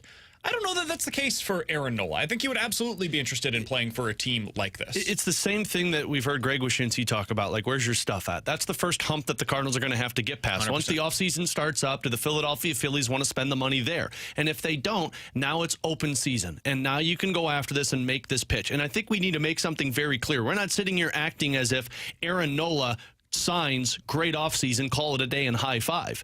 You still got to go out there and get the other guy to be that number 2 in this rotation. But what we're seeing from Aaron Nola is he is a number 1 pitcher for the Cardinals in terms of the most wanted. And then you go out there and find the other guy that can fit into that number 2 role. Yeah, I would also add this. We've seen a lot of people on the text line that are saying something to the effect of, are you guys really believing that the Cardinals are going to do it this time? They've said this over and over that they're willing to spend, and then they don't. If they don't this time, you should never believe them again. I won't. In fairness, I said that last year. I mean, to be fair to them, they did spend on the catcher. Their biggest issue last year was catcher. But the most expensive catcher available was Wilson Contreras. We knew where their weakness was, though, and they didn't find a way to make a trade to get something that benefited them. I would disagree. I think we did know what their weakness was, and it was the need. I think we misconstrued need versus want last year. I think we tried to construe it, but maybe we didn't do a good enough job. Their need was catcher. Their want was everything else. There was nothing else that they needed necessarily. Now, looking back, they clearly needed more pitching. They were wrong on that. But at the time, at least on this show, we all agreed, hey, there's a case to be made that this can be a rotation that ends up working for you. Now, if it doesn't, you have to be hyper-aggressive to be able to fill in where your holes are. They never were. That's a problem. But their need was catcher. And they went and got the most expensive dude on the market to be able to replace him. So I'll give them credit where it's due for that. This offseason, your need is pitching. It is not a want. It is a glaring need, the likes of which the Cardinals have not had in, as long as I've certainly been around this organization. It's going to be the most money they've ever given to a starting pitcher in franchise history. They're going to have to give out the biggest contract in the history of the franchise, full stop.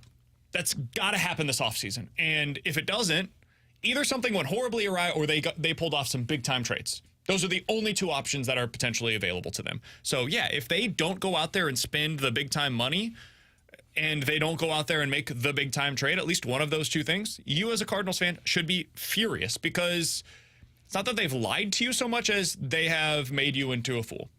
And I don't think that most Cardinals fans are fools. This organization owes it to you to get it right with the pitching this offseason. They owe it to the team. They owe it to Nolan Arenado, Paul Goldschmidt, and frankly, they owe it to the manager who's on a 1-year contract. And if they don't get it right with their pitching staff, I don't know how you could possibly legitimately evaluate what Ollie Marmol is doing as a manager. You're putting him into a losing proposition. So, yeah, top to bottom, it would be a failure if they don't end up going out and doing what they need to do. And by the way, I think it's also a failure if you only get Aaron Nola called in offseason. Absolutely. That doesn't change much for me. Yeah, you got to get Nola, and then you have to get one more pitcher that can legitimately start a game 2 or 3 of a postseason series, and then you got to get one more dude that starts 15 games for you next year. Yep. Coming up next, the Junk Drawer here on 101 ESPN.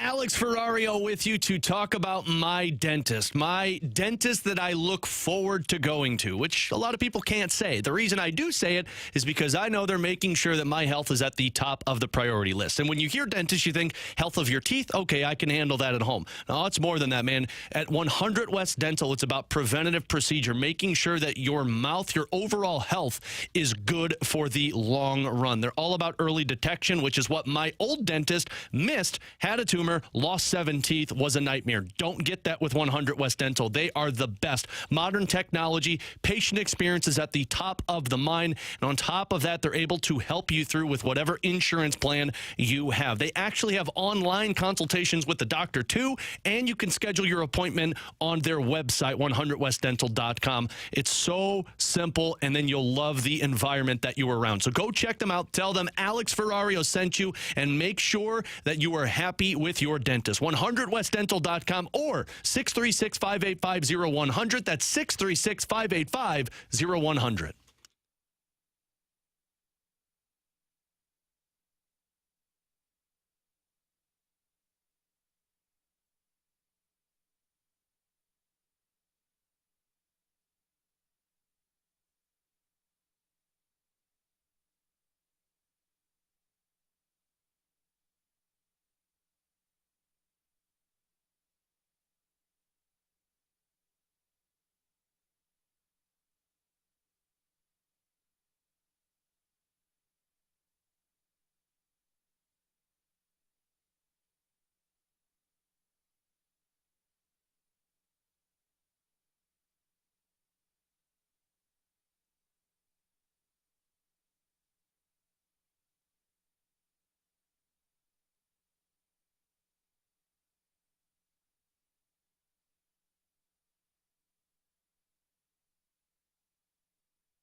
Open it up. The Junk Drawer with BK and Ferrario. Brought to you by Fenton Bar and Grill. Best trashed wings in Missouri. Dine in, carry out, 7 days a week.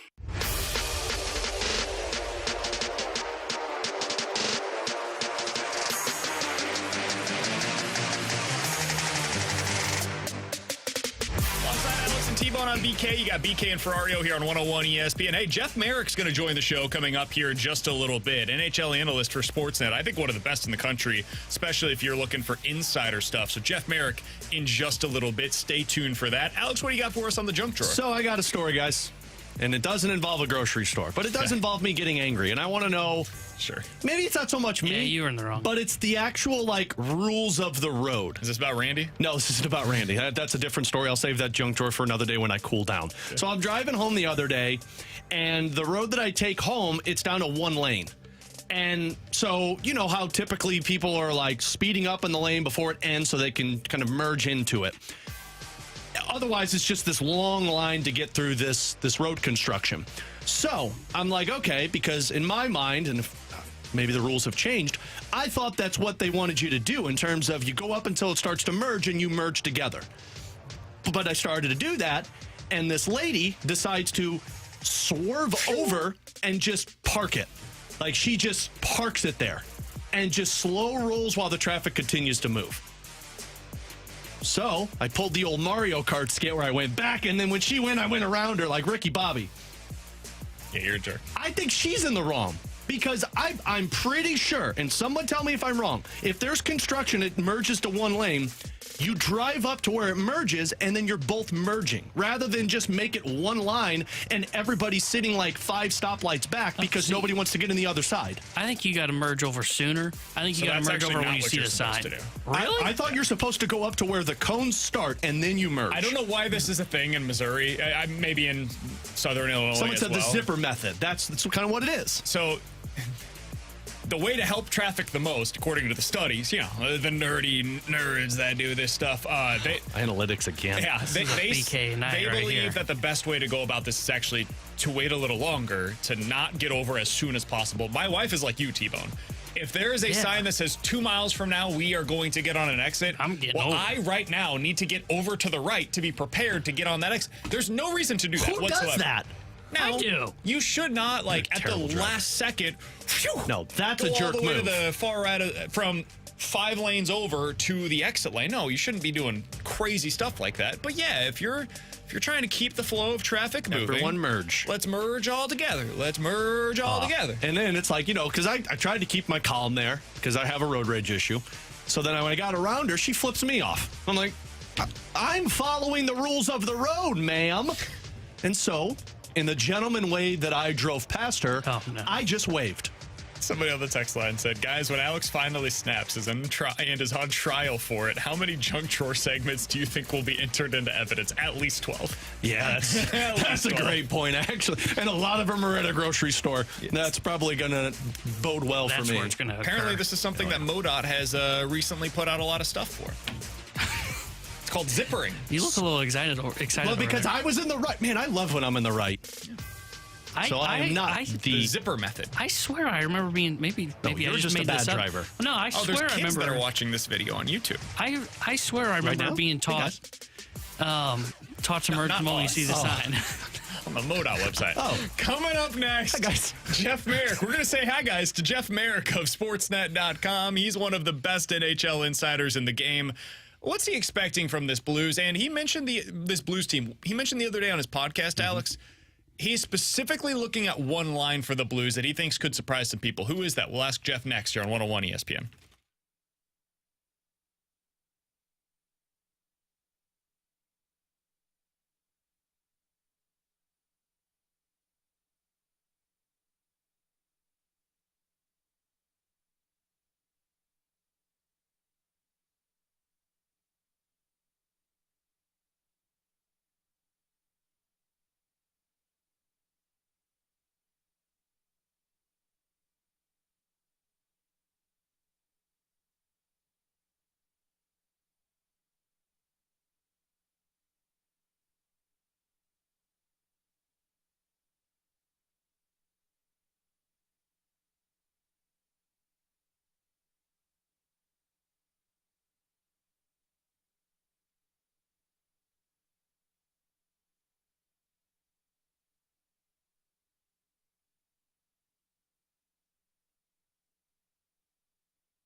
Alongside Alex and T-Bone on BK, happy to go out to the 101 ESPN hotline to be joined by what I believe to be one of the best NHL insiders in the business. He works for Soortsnet. You can hear him on the Jeff Marek Show and the 32 Thoughts podcast. It is a regular listen for myself and Alex Ferrario. He's Jeff Marek joining us here on the show today. Jeff, we appreciate the time as always. We're getting to the obvious as tonight is game one for the St. Louis Blues. When you are coming up on a potential construction site, how long do you wait before you merge into the center lane? Well, first of all, I like the introduction. You read that exactly as I wrote it, yes. So thank you for all of that. I try to get there pretty quickly. Why do you ask? Jeff, Well, we just had the conversation, Jeff, because my thought process on it is I thought you have to go as quick to the merge lane as possible where everybody merges like a zipper. They call it the zipper method. Yeah, that's right. You wait, and you all end up just kind of filtering through together. The problem, Jeff, is that people are getting over too early nowadays. Everybody ends up stopping. It's the whole Here's thing. the thing, though, Jeff. People are nicer in Canada, so they probably allow you to merge over, where here in St. Louis, there's road rage going on. Yeah, we kind of pride ourselves on that. I just think it's because we're too cold to be angry. True. Most months of the year. But yeah, we're. I mean, listen, we still get plenty of road rage incidents here in Canada. Don't portray us like that much more different than than road ragers in the United States. We just don't have the same volume or the same intensity of road rage. Like a harsh scowl from a Canadian is kind of akin to getting out of your car with a bat in the United States. I like that comp. Now, we might get angry when it comes to road rage, Jeff, here in St. Louis, but we get angrier when people talk poorly about the St. Louis Blues. Specifically Jordan Binnington. We'll do that another time. But, Jeff, the reason we really wanted to have you on, of course, is to preview the upcoming season. But you talked about it on the most recent episode of the 32 Thoughts podcast with Elliot Friedman, that you are really high on this Jordan Kyrou, Robert Thomas, and Pavel Buchnevich line. Oh yeah, I love it. I don't know that put it this way: the St. Louis Blues aren't chasing cups this year. Listen, we all know what the balance of power has shifted from the Central to the Pacific right now. We know what Colorado's going to be right back in the mix for the Stanley Cup. Dallas have a shot at it as well. And then after that, it's jump ball, and we'll see where everyone from Nashville to Minnesota to St. Louis, where they all fit in the equation. But the one line, the one line that I'm really excited about is the one that you mentioned. That's Robert Thomas, Jordan Kyrou, and Pavel Buchnevich. There's a line in New Jersey, Jesper Bratt with Jack Hughes and Tyler Toffoli, that I think might emerge as maybe the best line in the NHL this year. In Dallas, we've been talking about their top line with Jason Robertson and Rupe Hintz and Joe Pavelski. But, I look at, Robert Thomas, who is very quietly, I might add, one of the best playmakers in the game, period. Jordan Kyrou, who is one of the fastest skaters and a really good finisher in the NHL, and a really creative, smart player in Pavel Buchnevich. I look at this line and say, this line has the potential to be a top 5 line, regardless of what the team does or what the Shen line does or what the Hayes line, whatever. I think this line has the potential for being one of the top 5 lines in the NHL. Absolutely. Jeff, we're talking a lot about this team and what needs to go right for them to be able to get back into the playoff mix. Not to win the division or anything, but just to get back to the postseason again. In your mind, if you could say, hey, this one thing goes their way and that'll maybe be the biggest swing in their direction, what would that be for you? Plus 900 or maybe 910 or 915 save percentage from Jordan Binnington. That will go a long way. I mean, the answer really for any team is if you have the goaltending, you got it, right? There's the old saying, if you have a goaltender, it's 70% of your team, and if you don't, it's 100. And we see this all the time. And if Jordan Binnington can get back to, even if you just get what's the league average? Is it 910 now, I think, or 912 save percentage? No one's expecting, Binnington to rip off one of these Igor Shesterkin 935 save percentage type seasons, but if he can get that save percentage up around 915, then I think that is health is a huge one for any team. But if there's one area that I can focus on, if Jordan Binnington can get back to that form, then I think that could be a real shot in the arm for the St. Louis Blues as they try to march back into the playoffs. Jeff, you talking about that top line brings up another question for me because number one centermen around the NHL are important. What would Robert Thomas need to do for the NHL to view him as a top centerman in the league? 100 points. I think he's got it in him. I really do. I think that, 100 points. What did he have last year? 67. 67, somewhere in that. I mean, you start scratching. I mean, first of all, you have to become a point a game player. But I think Robert Thomas has all the potential to be a 100-point guy. I know we all go crazy about the playmaking of Mitch Marner, who's elite, Johnny Gaudreau, who's elite, some great playmakers in the NHL. But very quietly, under the hood here, when you have a peek at the analytics and look who's doing what and who's creating, Robert Thomas is right in the conversation with all of them. Now, I'm a little bit biased because I've watched Robert Thomas going back to playing at St. Andrews College and playing on the York Simcoe Express of the OMHA when he was a little kid. So I feel like I've watched Robert Thomas his entire life, and I just love the player.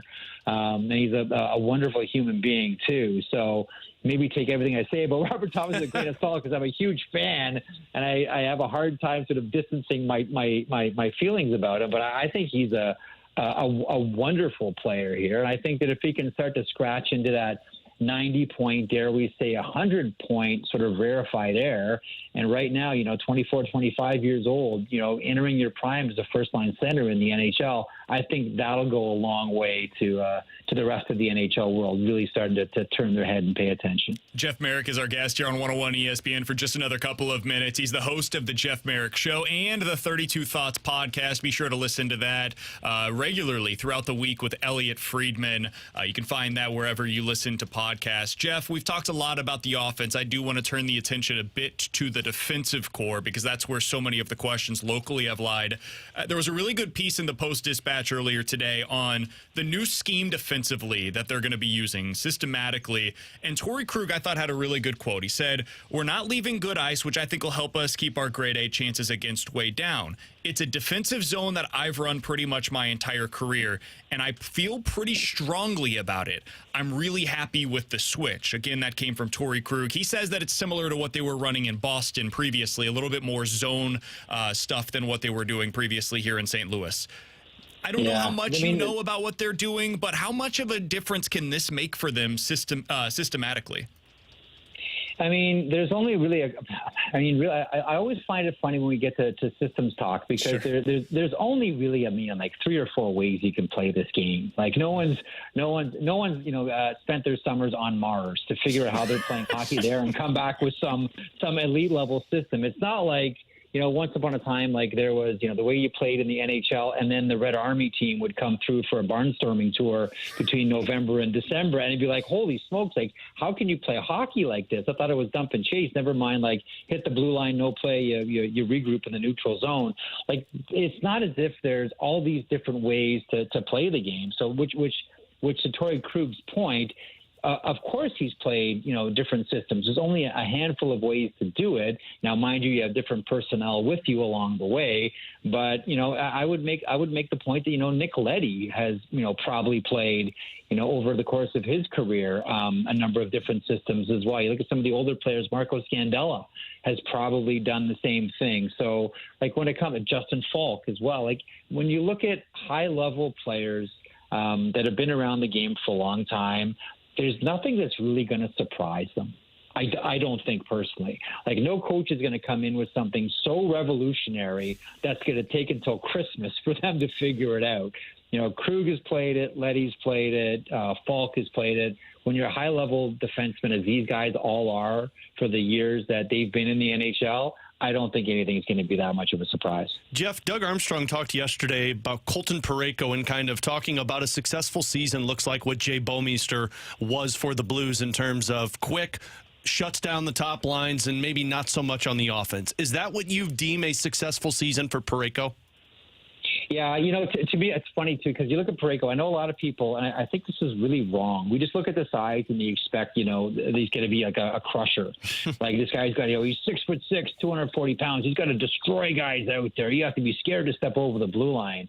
To me, a successful season for Parayko is kind of like, I say this about a lot of defensemen. At its very base, the offense is the offense, and there's some guys that are more offensively gifted than others, and then there are some that are just that are just made to take care of their own zone. And there's only one thing you really need to measure them by, and that is this. And it's really simple. And you look at a team like the Carolina Hurricanes, for example, and they've got a couple of guys that are completely like this, and they just follow one philosophy, and it's really simple, and that is puck goes in, puck goes out. If you're Colton Parayko and you keep it real simple, and when the puck goes in, the puck spins around and goes right back out, that is your number one job as a defenseman. Puck goes in, puck goes out. Now, you can get the puck out of the zone a number of different ways. You can skate it out with a controlled exit. You can pass it out of the zone. You can go the old, just high off the glass and surrender it to the other team. But to me, if you're Colton Parayko, puck goes in, puck goes out is a simple formula to follow. To me, that would be a very successful season for Colton Parayko. Jeff, final one, and as always, we really appreciate you hopping on with us. I know a busy schedule. How do you view this Central playing out this season? I think there's two teams, and then there's a whole bunch of question marks. Like, I think the Colorado Avalanche could win the Stanley Cup again. I think the Dallas Stars, maybe I think the Dallas Stars are a sneaky undercover candidate here for Patrick Kane. And I know you might say, well, hang on a second, Marek. Like, they tried to get Kane last year. Yes, that's true. But the one thing we know about Jim Nill is he's not interested in overpaying. But if you look at the right side of the Dallas Stars after Joe Pavelski, there's a lot of question marks there. And can Patrick Kane fit in to that mix? But I think it's Colorado, and I think it's Dallas. And then after that, some will tell you Minnesota's still in that mix. Some will say that, Nashville might be able to slide in there. Like, I think that, a couple of wild cards are going to the Pacific here. I mean, the Pacific has become the valley of death. Like, everything we used to say about the Central, we now say about the Pacific. I think it's jump ball, and I wouldn't be surprised if you take any combination of whether it's, Minnesota or St. Louis or Nashville, or dare I even say Arizona, and plug them into a playoff spot, that third playoff spot in the Central. I would look at that and say, yeah, that makes sense to me. Jeff is one of the absolute best in the business, one of the best humans in the business as well. You can find him on the Jeff Marek Show in the 32 Thoughts podcast. You can also just follow him on Twitter over at Jeff Marek. He'll be tweeting all that stuff out. Jeff, we appreciate the time as always, man. It's great to be able to catch up with you again as the Blues season officially kicks off tonight. Thanks for the time. We'll talk with you again soon. You failed to mention president of the Robert Thomas fan club. That's I thought you were going to slide that one in there somewhere too. That's true. You do sound kind of like a mama hen with Robert Thomas, and we like that here in St. Louis. I got an affinity for the guy. He's a wonderful player. I've watched him since. I'm going to go all Pierre Maguire on you and talk about what happened when he was 9 years old playing, pee-wee hockey in Newmarket, Ontario. But I have. That's the thing. I've watched this guy. I feel like, from root to the fruit here, from minor hockey and the OMHA to the NHL. That's how long I've been watching Robert Thomas play hockey. I love the guy. What can I say? I love him. I tell you what, Jeff, when he puts up 100 points this season, and I said when he puts up, we're letting you have the victory parade here in St. Louis. And then if he doesn't, let's just forget this conversation ever happened. That's what we do. That's the how beauty the show of radio. operates. We weren't wrong. You Take were the wrong. credit, pass the blame. That's how this show works, Jeff. Yeah, the problem was your faulty ears. I don't know what you were hearing. I don't know what the problem. That's the problem. It's not what we said. It's what you heard. Spot Jeff, on. thanks so much for the time, man. Appreciate you. Thanks. Buzz back. Jeff Marek joining us Love here that guy. on 101 ESPN. This is not me blowing smoke. I genuinely think he's one of the best hockey analysts in the business. I could talk hockey with that guy for 3 hours and it wouldn't be enough. I mean, if you don't listen to it, you're doing yourself a disservice in terms of that 32 Thoughts podcast, because you not only are you getting the latest inside information with Elliot Friedman, but their analysis and breakdown, I think, is so unbiased and as perfect as you can ask for in terms of how they view hockey. And they also have really good interviews that they do on there as well. I'm not trying to do like an infomercial for 32 Thoughts podcast, but it's genuinely excellent. It's well worth your time. I would also add this. What he's saying about Robert Thomas, like, I think it's totally valid, man. Valid. The F's. It's just getting to me, man. At least you didn't replace it with a P. The dude has a 17% shooting percentage each of the last 2 seasons. Like, if this guy just continues to do what Joey said and shoots the puck more often this year, we've been all talking about this for 5 years now. If he shoots the puck more often, he has the chance to be a 30-goal scorer. And I'm not overstating things. That is genuinely in his range of outcomes this year, if he shoots it more often. And if he shoots it a little more often, it's almost like a football team that allows that running game to start becoming a piece of their offense. Now that play-action passing game just starts opening up. And now you've got the ability to thread the needle with some of those passes that he loves to make, especially in transition. He is going to be a player worth monitoring this year. If he shoots the puck more, that line will be one of the top 5 offensive lines that Jeff Marek just referenced. And it goes to what T-Bone and I talked about yesterday and what we talked about early on. If he's putting up 100 points, one of Kyrou or Buchnevich are getting close to it as well. And that line will be elite. And welcome to this Blues team exiting the retool and entering a competitive area once again. I'm going to look this up during the break. It's going to be my first question for Believe It or Not. Believe it or not, the Blues have at least 2 100-point players on the team this upcoming season. We'll talk about it next year on 101 ESPN.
Oh, sing it. The Mustache Bros. Here we go. Not you.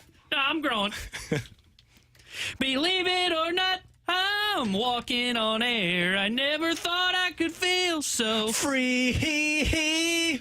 Flying away on a wing and a prayer. Who could it be?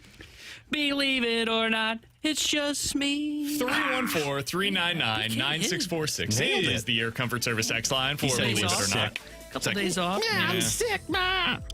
We know why. You were resting the Vokes. Yeah, I was just getting ready for this. That's all. Hey, by the way, I want to have a little bit of an amendment to my Believe It or You want Not. to have a real moment right now with our listeners? Someone got too excited. Someone's been drinking the blue Kool-Aid over there. I heard Marek. I was like, oh, yeah.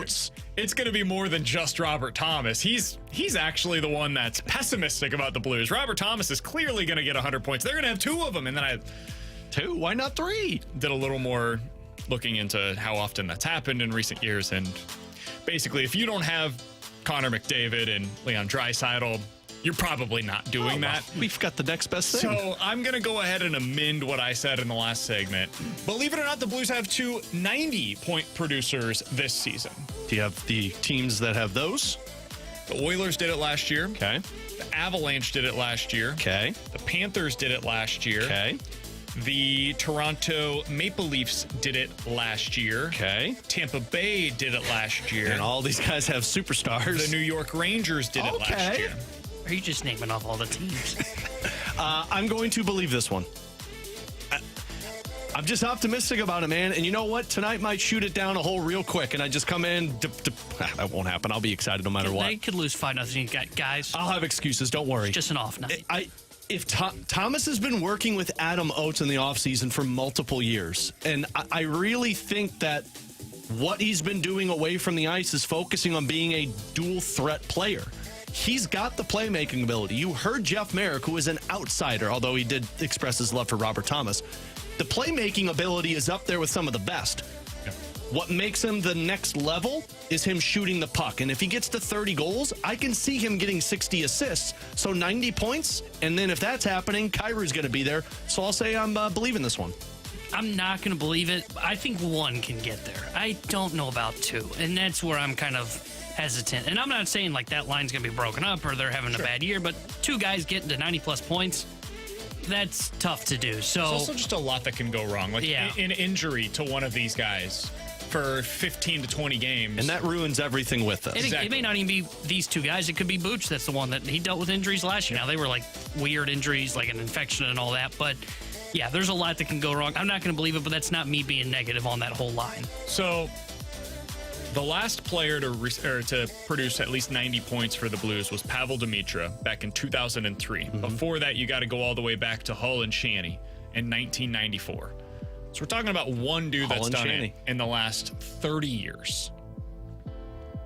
I mean, the odds are stacked well against you having this happen. But I'm going to go ahead and say believe it, because why not?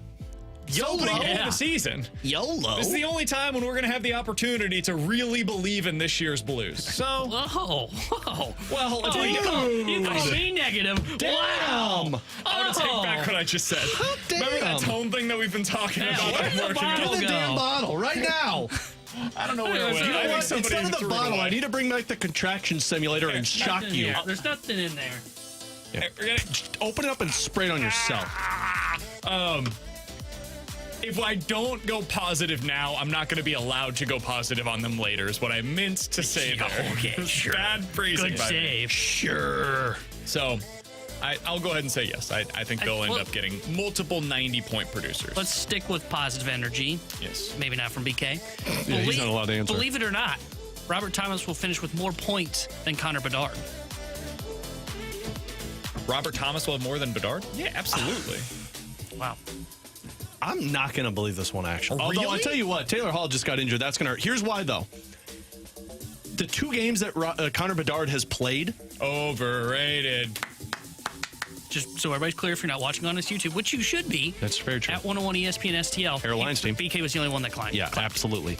In 2 games, Connor Bedard has had like 25 shot attempts. And 2 points. Fine. But if the dude's shooting, it's just going to get more opportunities to score goals. 9% shooting percentage. Overrated. I'm gonna say not believe this one because I think Thomas comes out a little bit ahead of him, but I think it's going to be closer than people are giving it credit for. That's why I asked it, because I'm not going to believe it, mostly because somebody's got to score for the Blackhawks. And I think he's going to have a really good year. I don't think he's going to get to 100. I think we did that scenario the other day on Tuesday. I don't think Bedard gets to 100. You got 100 points for Bedard? No, I don't think he's going to get there. But it was a question we were asked. That? Yeah. Frank. Dude, are you kidding? Frank Saravalli had it as a prediction. Yeah, he said to put money down on it. Bold prediction, I should say. Yeah. When was the last time a rookie had 100 points in a season? Well, no, because it was a shortened season for McDavid. He was on the pace next for 100. season was, but yeah, he was on pace for it. But I'm not. On pace doesn't matter. I'm about the real thing. Either do it or don't. Yeah. Stuff to Advanced analytics don't mean anything. I'm not going to believe it, but I am with you. I do think it will be close, but I do think Bedard will probably just out-edge him by a little. Yeah, no. This is nonsense. Like, Robert Thomas is a better player currently. Dude, did you see the goal he scored last night? I don't care. Hold Overrated. on. Dude, that goal was so freaking... Did he just say that Robert Thomas is better than Connor Bedard right now? Yeah. I disagree. We'll see. Bedard is a once-in-a-generation Alex Ovechkin, by the way, was last. Alex Ovechkin and Sidney Crosby were the last ones to do 100 points. McDavid was on pace for it. I think he had like 48 points in 46 games or something. Bedard's a point-per-game player right now. Yeah, that's not 100. Yeah, so... Okay. That is the most dismissive okay Alex has ever given me. I feel like I was just Jamie Rivers there for a minute on you. Or Randy. Yeah. Randy, oh, God, don't get me started on that one. All right. Country roads. If you think that I make Alex mad in the morning sometime, whoo, buddy, you should have seen the way that Randy upset him today. BJ makes me playful mad. Randy had a little heat going on underneath the seat, if you know what I mean. Yeah. That sounded weird. Okay, fellas, believe it or not, at least one quarterback is traded in the NFL by the deadline this year. At least one elite quarterback? Mm-hmm. So at least one starting quarterback is traded. I'm out on this. So I've seen all of the buzz about quarterbacks getting dealt. I ask this in all sincerity because maybe I'm forgetting something. When was the last time a starting quarterback was traded at the deadline in the NFL? I can't remember one. It just doesn't happen because you've got a different system to learn. Like, it is not like implementing somebody into a baseball team or a hockey team at the deadline. And even then, like a catcher, for example, there's a lot of teams that just don't add those at the deadline. Couldn't you get traded to a team that has similar schemes, though? You could, but it's still different terminology a lot of the time. And then you've got different receivers where timing can be off. I don't think you're going to see it. And the guy that everybody's going to point to is Kirk Cousins. I forgot about this. I think he has a no trade clause in his deal. Yeah. I don't think Kirk is going to accept a deal. I think he'll just say, no, I'm not moving my family. Like we saw it on the quarterback show. He's a big time family man. You think that guy's just going to up and move for 3 months in the middle of the season from his family? I absolutely do not. So no, I'm not believing this. I do not think you're going to see a quarterback traded, even though it's going to garner a lot of headlines, and for good reason, because the Minnesota Vikings are terrible, and now Justin Jefferson might not play for like the next 2 months. Yeah, I'm not going to believe it either. I think there's just too many things that can not go wrong, but are too complicated to make this work out. And you mentioned it with the scheme, and for Cousins, for example, because he's going to be the guy that is brought up a lot, moving his family. But the other one, too, his cap hit will be the thing that'll drive that, too. There's not a lot of teams with It's not that bad, actually, surprisingly enough. There's not a ton. I looked this up yesterday. There's not a ton of the teams that have great cap situations. The Vikings can convert it into a bonus where they take it on. You can make it work, but again, all of this is of the premise that Cousins accepts the deal, and I don't think he's going to. I don't. I agree. I guess was the last quarterback to be traded at the deadline, now that I'm thinking about it, was it Jimmy G? Went from New England to San Fran. I guess, yeah, that would have been the one. But he was a backup quarterback. Yeah. But he became the starter when he got to San Francisco. And then he got hurt. Yeah. But he was backup at the time. Yeah, but that's the only one that I can think of in recent memory that really pops in my head. That's a good one. 314-399-9646. I was not believe it or not, guys. Service X line again? For believe it or not. I thought 314. Thought Alex still had another one. That's on me. Well, glad you listened to my first one. Guys, believe it or not, the team not named the 49ers that is the biggest threat in the NFC is still the Dallas Cowboys. Oh, I'm not believing this one. Head coach. Head coach is their biggest problem. I think their quarterback's a problem, too. I think their quarterback's a problem because of their head coach. I think if they had a better scheme, they'd be fine. I don't know. Dak just makes bad decisions. Like when he gets into turmoil, he just heaves it downfield and hopes that it works. And, I mean, we saw that in the end zone to end the game against the Patriots. He just threw a pick right into the dude because he was getting pressure. I'm not sold on Dak Prescott. But I also am not sold on Mike McCarthy, so I'm not believing this one. I would say Philadelphia and Detroit are ahead of Dallas, in my opinion. I'm not going to believe it either. I think you're right. I think Philadelphia is probably their biggest threat still. Detroit's interesting because they've got a good defense. Offensively, I think they're good too. But yeah, I think it's not Dallas. I mean, we used to say this a lot, like when I play tennis, if you lose to somebody, it just means that person's better than you. And I think that's the case here. I think it was clear by that throttling on Sunday Night Football in prime time. You and I had different conversations in sports. It was obvious. When I lose, it's because the other team cheated. I was about to say, I don't believe that necessarily. I don't think that necessarily because you lost to somebody that means that they're better than you. Yeah, Tanner. You just weren't that good. I didn't. I wasn't a loser, by the way. I didn't say I lost. I was. We're the absolutely a loser. Final thing here. Believe it or not, the Missouri Tigers get a win this weekend at Kentucky. It would be the first time that they've won at Kentucky since joining the SEC. Oh, well, then no. Well, the stat says no. I'm actually going to say not. I think it's going to be very close. I don't have a great read either way, but I'm going to say not, and I'm going to say it's because Kentucky's out to prove something. Not that Missouri's not, because Missouri just lost a very tough game to LSU. There's a lot of buzz around that Kentucky team going into that Georgia game, and they got whooped. And I think now that they're at home, that gives them the slight edge. I think that line's about right. It's, 2.5 when I looked this morning. I think it's close. I think Missouri loses by a field goal. I like Kentucky in this one. I'm going to say Mizzou. I think Mizzou's going to have a little bit more drive, especially on the offensive side. If you're Brady Cook, after the way that one ended, you're going to be a little bit more frustrated. I get Kentucky's defense is really good, but I think Mizzou's offense has shown that they're elite. Excuse me, they did win in 2013, so it's been a decade since they won. Change your opinion, Tanner. I'm going to believe it. I am incredibly nervous about this game, though. This is the game where you find out exactly where you stand in the SEC. Yeah. Do you guys know that Mark Stoops has won exactly 2 games in the last decade since joining Kentucky against SEC teams that finished with a winning record in the SEC? 2 games. If you lose to Kentucky, that means you're not having a winning record in the SEC. That's basically every year, that's what it's meant. If Missouri loses this game, they're probably not going to have the type of season that we're all expecting them to have. So this is the game that you got to win. This is a legit swing game, and if you win it, you could get to 9. If you lose it, you're probably going to struggle to get to 8. Coming up next, playoff format coming under scrutiny again because our beloved LA Dodgers weren't gift-wrapped a appearance in the World Series. Apparently, that's what the playoffs are supposed to be. What does the playoff format need to be moving forward? We'll talk about it next here on 101 ESPN.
Terry Hendricks here with a Sports Center update brought to you by Saliga Heating and Cooling. Last night, the Houston Astros punched their way into the ALCS as they took down the Twins and won that series 3-1. They'll be taking on the Texas Rangers, and that series will start on Sunday. And tonight, the Phillies look to close out the Braves and get to the NLCS, where the Arizona Diamondbacks await after they swept the LA Dodgers last night with their win. And the Blues are back in action as they start the regular season tonight. We'll have pregame coverage starting at 6 with Alex Ferrario and Joey Vitale.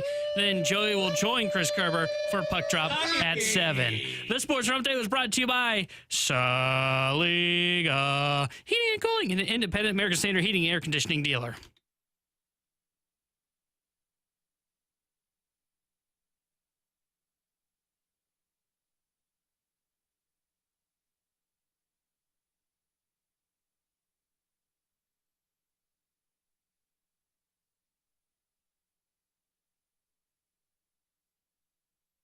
There have been 7 100-win teams over the past 2 seasons. So far, basically all of them have been eliminated prior to the championship series. Alongside Alex and T-Bone, I'm BK. The last one standing is the Atlanta Braves. That could end up going in the wrong direction for them as well, as they're taking on the Philadelphia Phillies in this year's postseason NLDS. What the hell's wrong with this format? Yeah, the format is clearly to blame for this, as we are watching many of these teams struggle to find the pitching to get through the postseason. Alex, I'm beyond sick of hearing about people complain in this regard.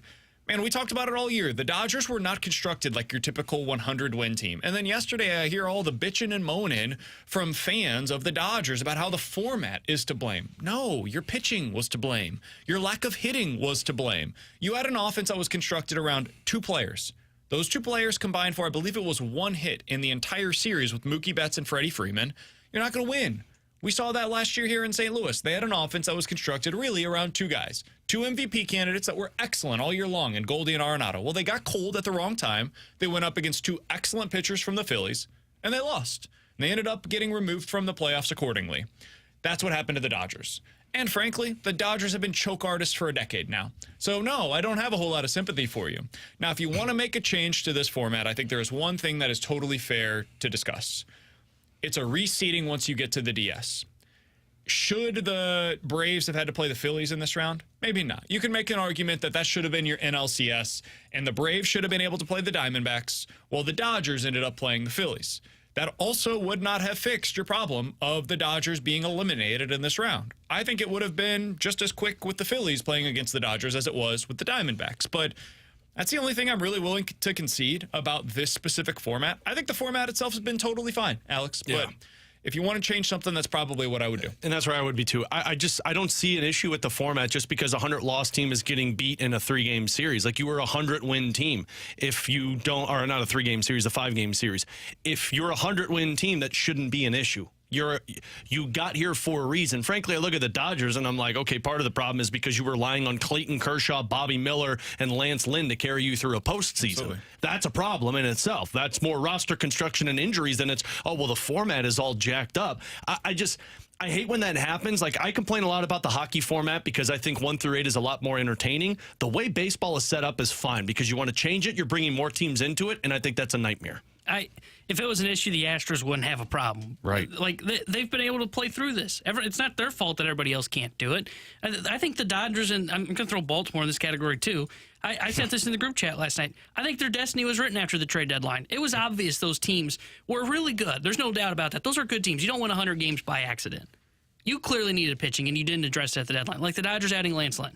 I told you guys, no way on earth would I have wanted the Cardinals to add him if they were going to be a team that needed pitching at the deadline for the Major League roster. And that's the whole fate for those teams. They knew they needed pitching. They didn't do enough to add. Baltimore had all the prospects in the world to trade away and actually get some help. And their help was Jack Flaherty, who, by the way, wasn't even in the rotation because he wasn't good enough down the stretch. So I don't have an issue with the format. I agree with BK. I think the reseeding would be better just because then you'd actually, I love this best of 5 series between the Braves and Phillies. It'd be even better if it was a best of 7. And that would be my one complaint too. Yeah, reseed, that's fine. But otherwise, I think this has actually been great. Like, I've really enjoyed the playoffs thus far. Oh, the playoffs have been good. I didn't like being forced to watch the whole NL wild card race. Milwaukee really shouldn't have been in it. I didn't think it was a very good, the series weren't great. But I think we've had some really great moments. I think the baseball has been crisp this year. I think the rule changes have helped to increase the pace of these games. I don't feel like they're dragging on the way that they have in previous seasons. By the way, one of the best things about this postseason is the broadcast that we're seeing with AJ Brzezinski, Adam Wainwright, and Adam Amin. They actually seem to legitimately enjoy watching baseball, which is a nice change of pace compared to half of the other national broadcasts that we get this time of the year. Go ahead and say his name. Yeah, John Smoltz. He seems to hate baseball. Derek Jeter seems to hate baseball. And if A-Rod hates baseball. That makes sense. If you enjoy watching the sport and you're willing to describe what you're seeing on the field, like Waino yesterday in the 9th inning of that Twins game, was just like, can we just take this in for a second? Because this is bleeping awesome. And I was like, yeah, you know what? Waino's 100% correct. That Phillies-Braves game the other night with awesome. the Mike play in center field, oh my God. One of the moments that I will remember for the rest of my life. One of the better plays that you'll ever see. And I saw so much criticism of Bryce Harper for his base running. Man, the dude thought like all of the rest of us that was a double off of the bat and he was about to tie the game. Yeah. So, yeah, he ended up getting doubled off at first and lost the game accordingly, but he thought he was about to win it. He thought that the Phillies were going to have a chance to be able to win that one there. So I think the playoffs in general have been great. I don't think that there needs to be wholesale changes, and I think that a lot of people are just whining because their favorite team was eliminated when their favorite team wasn't constructed properly. Yeah. Coming up next, Alex is going to tell you about his 5 bold predictions heading into the 2023 Blues season.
Alex, what do you got for your Ferrario Five? All right, 2 minutes for this one, so let's speed. I'm going to sound like an auctioneer here. Number 5 in my bold predictions for the season, the fourth line, they're going to have 2 players that score 10 or more goals. Ooh. Pick your poison. Toropchenko, Sonny, Jake Neighbors. By the way, lay a little bet down somewhere. Sonny scores a goal tonight. 2 of them are going to score 10 or more goals. Fourth bold prediction for me. Kevin Hayes scores 40 or more points this season.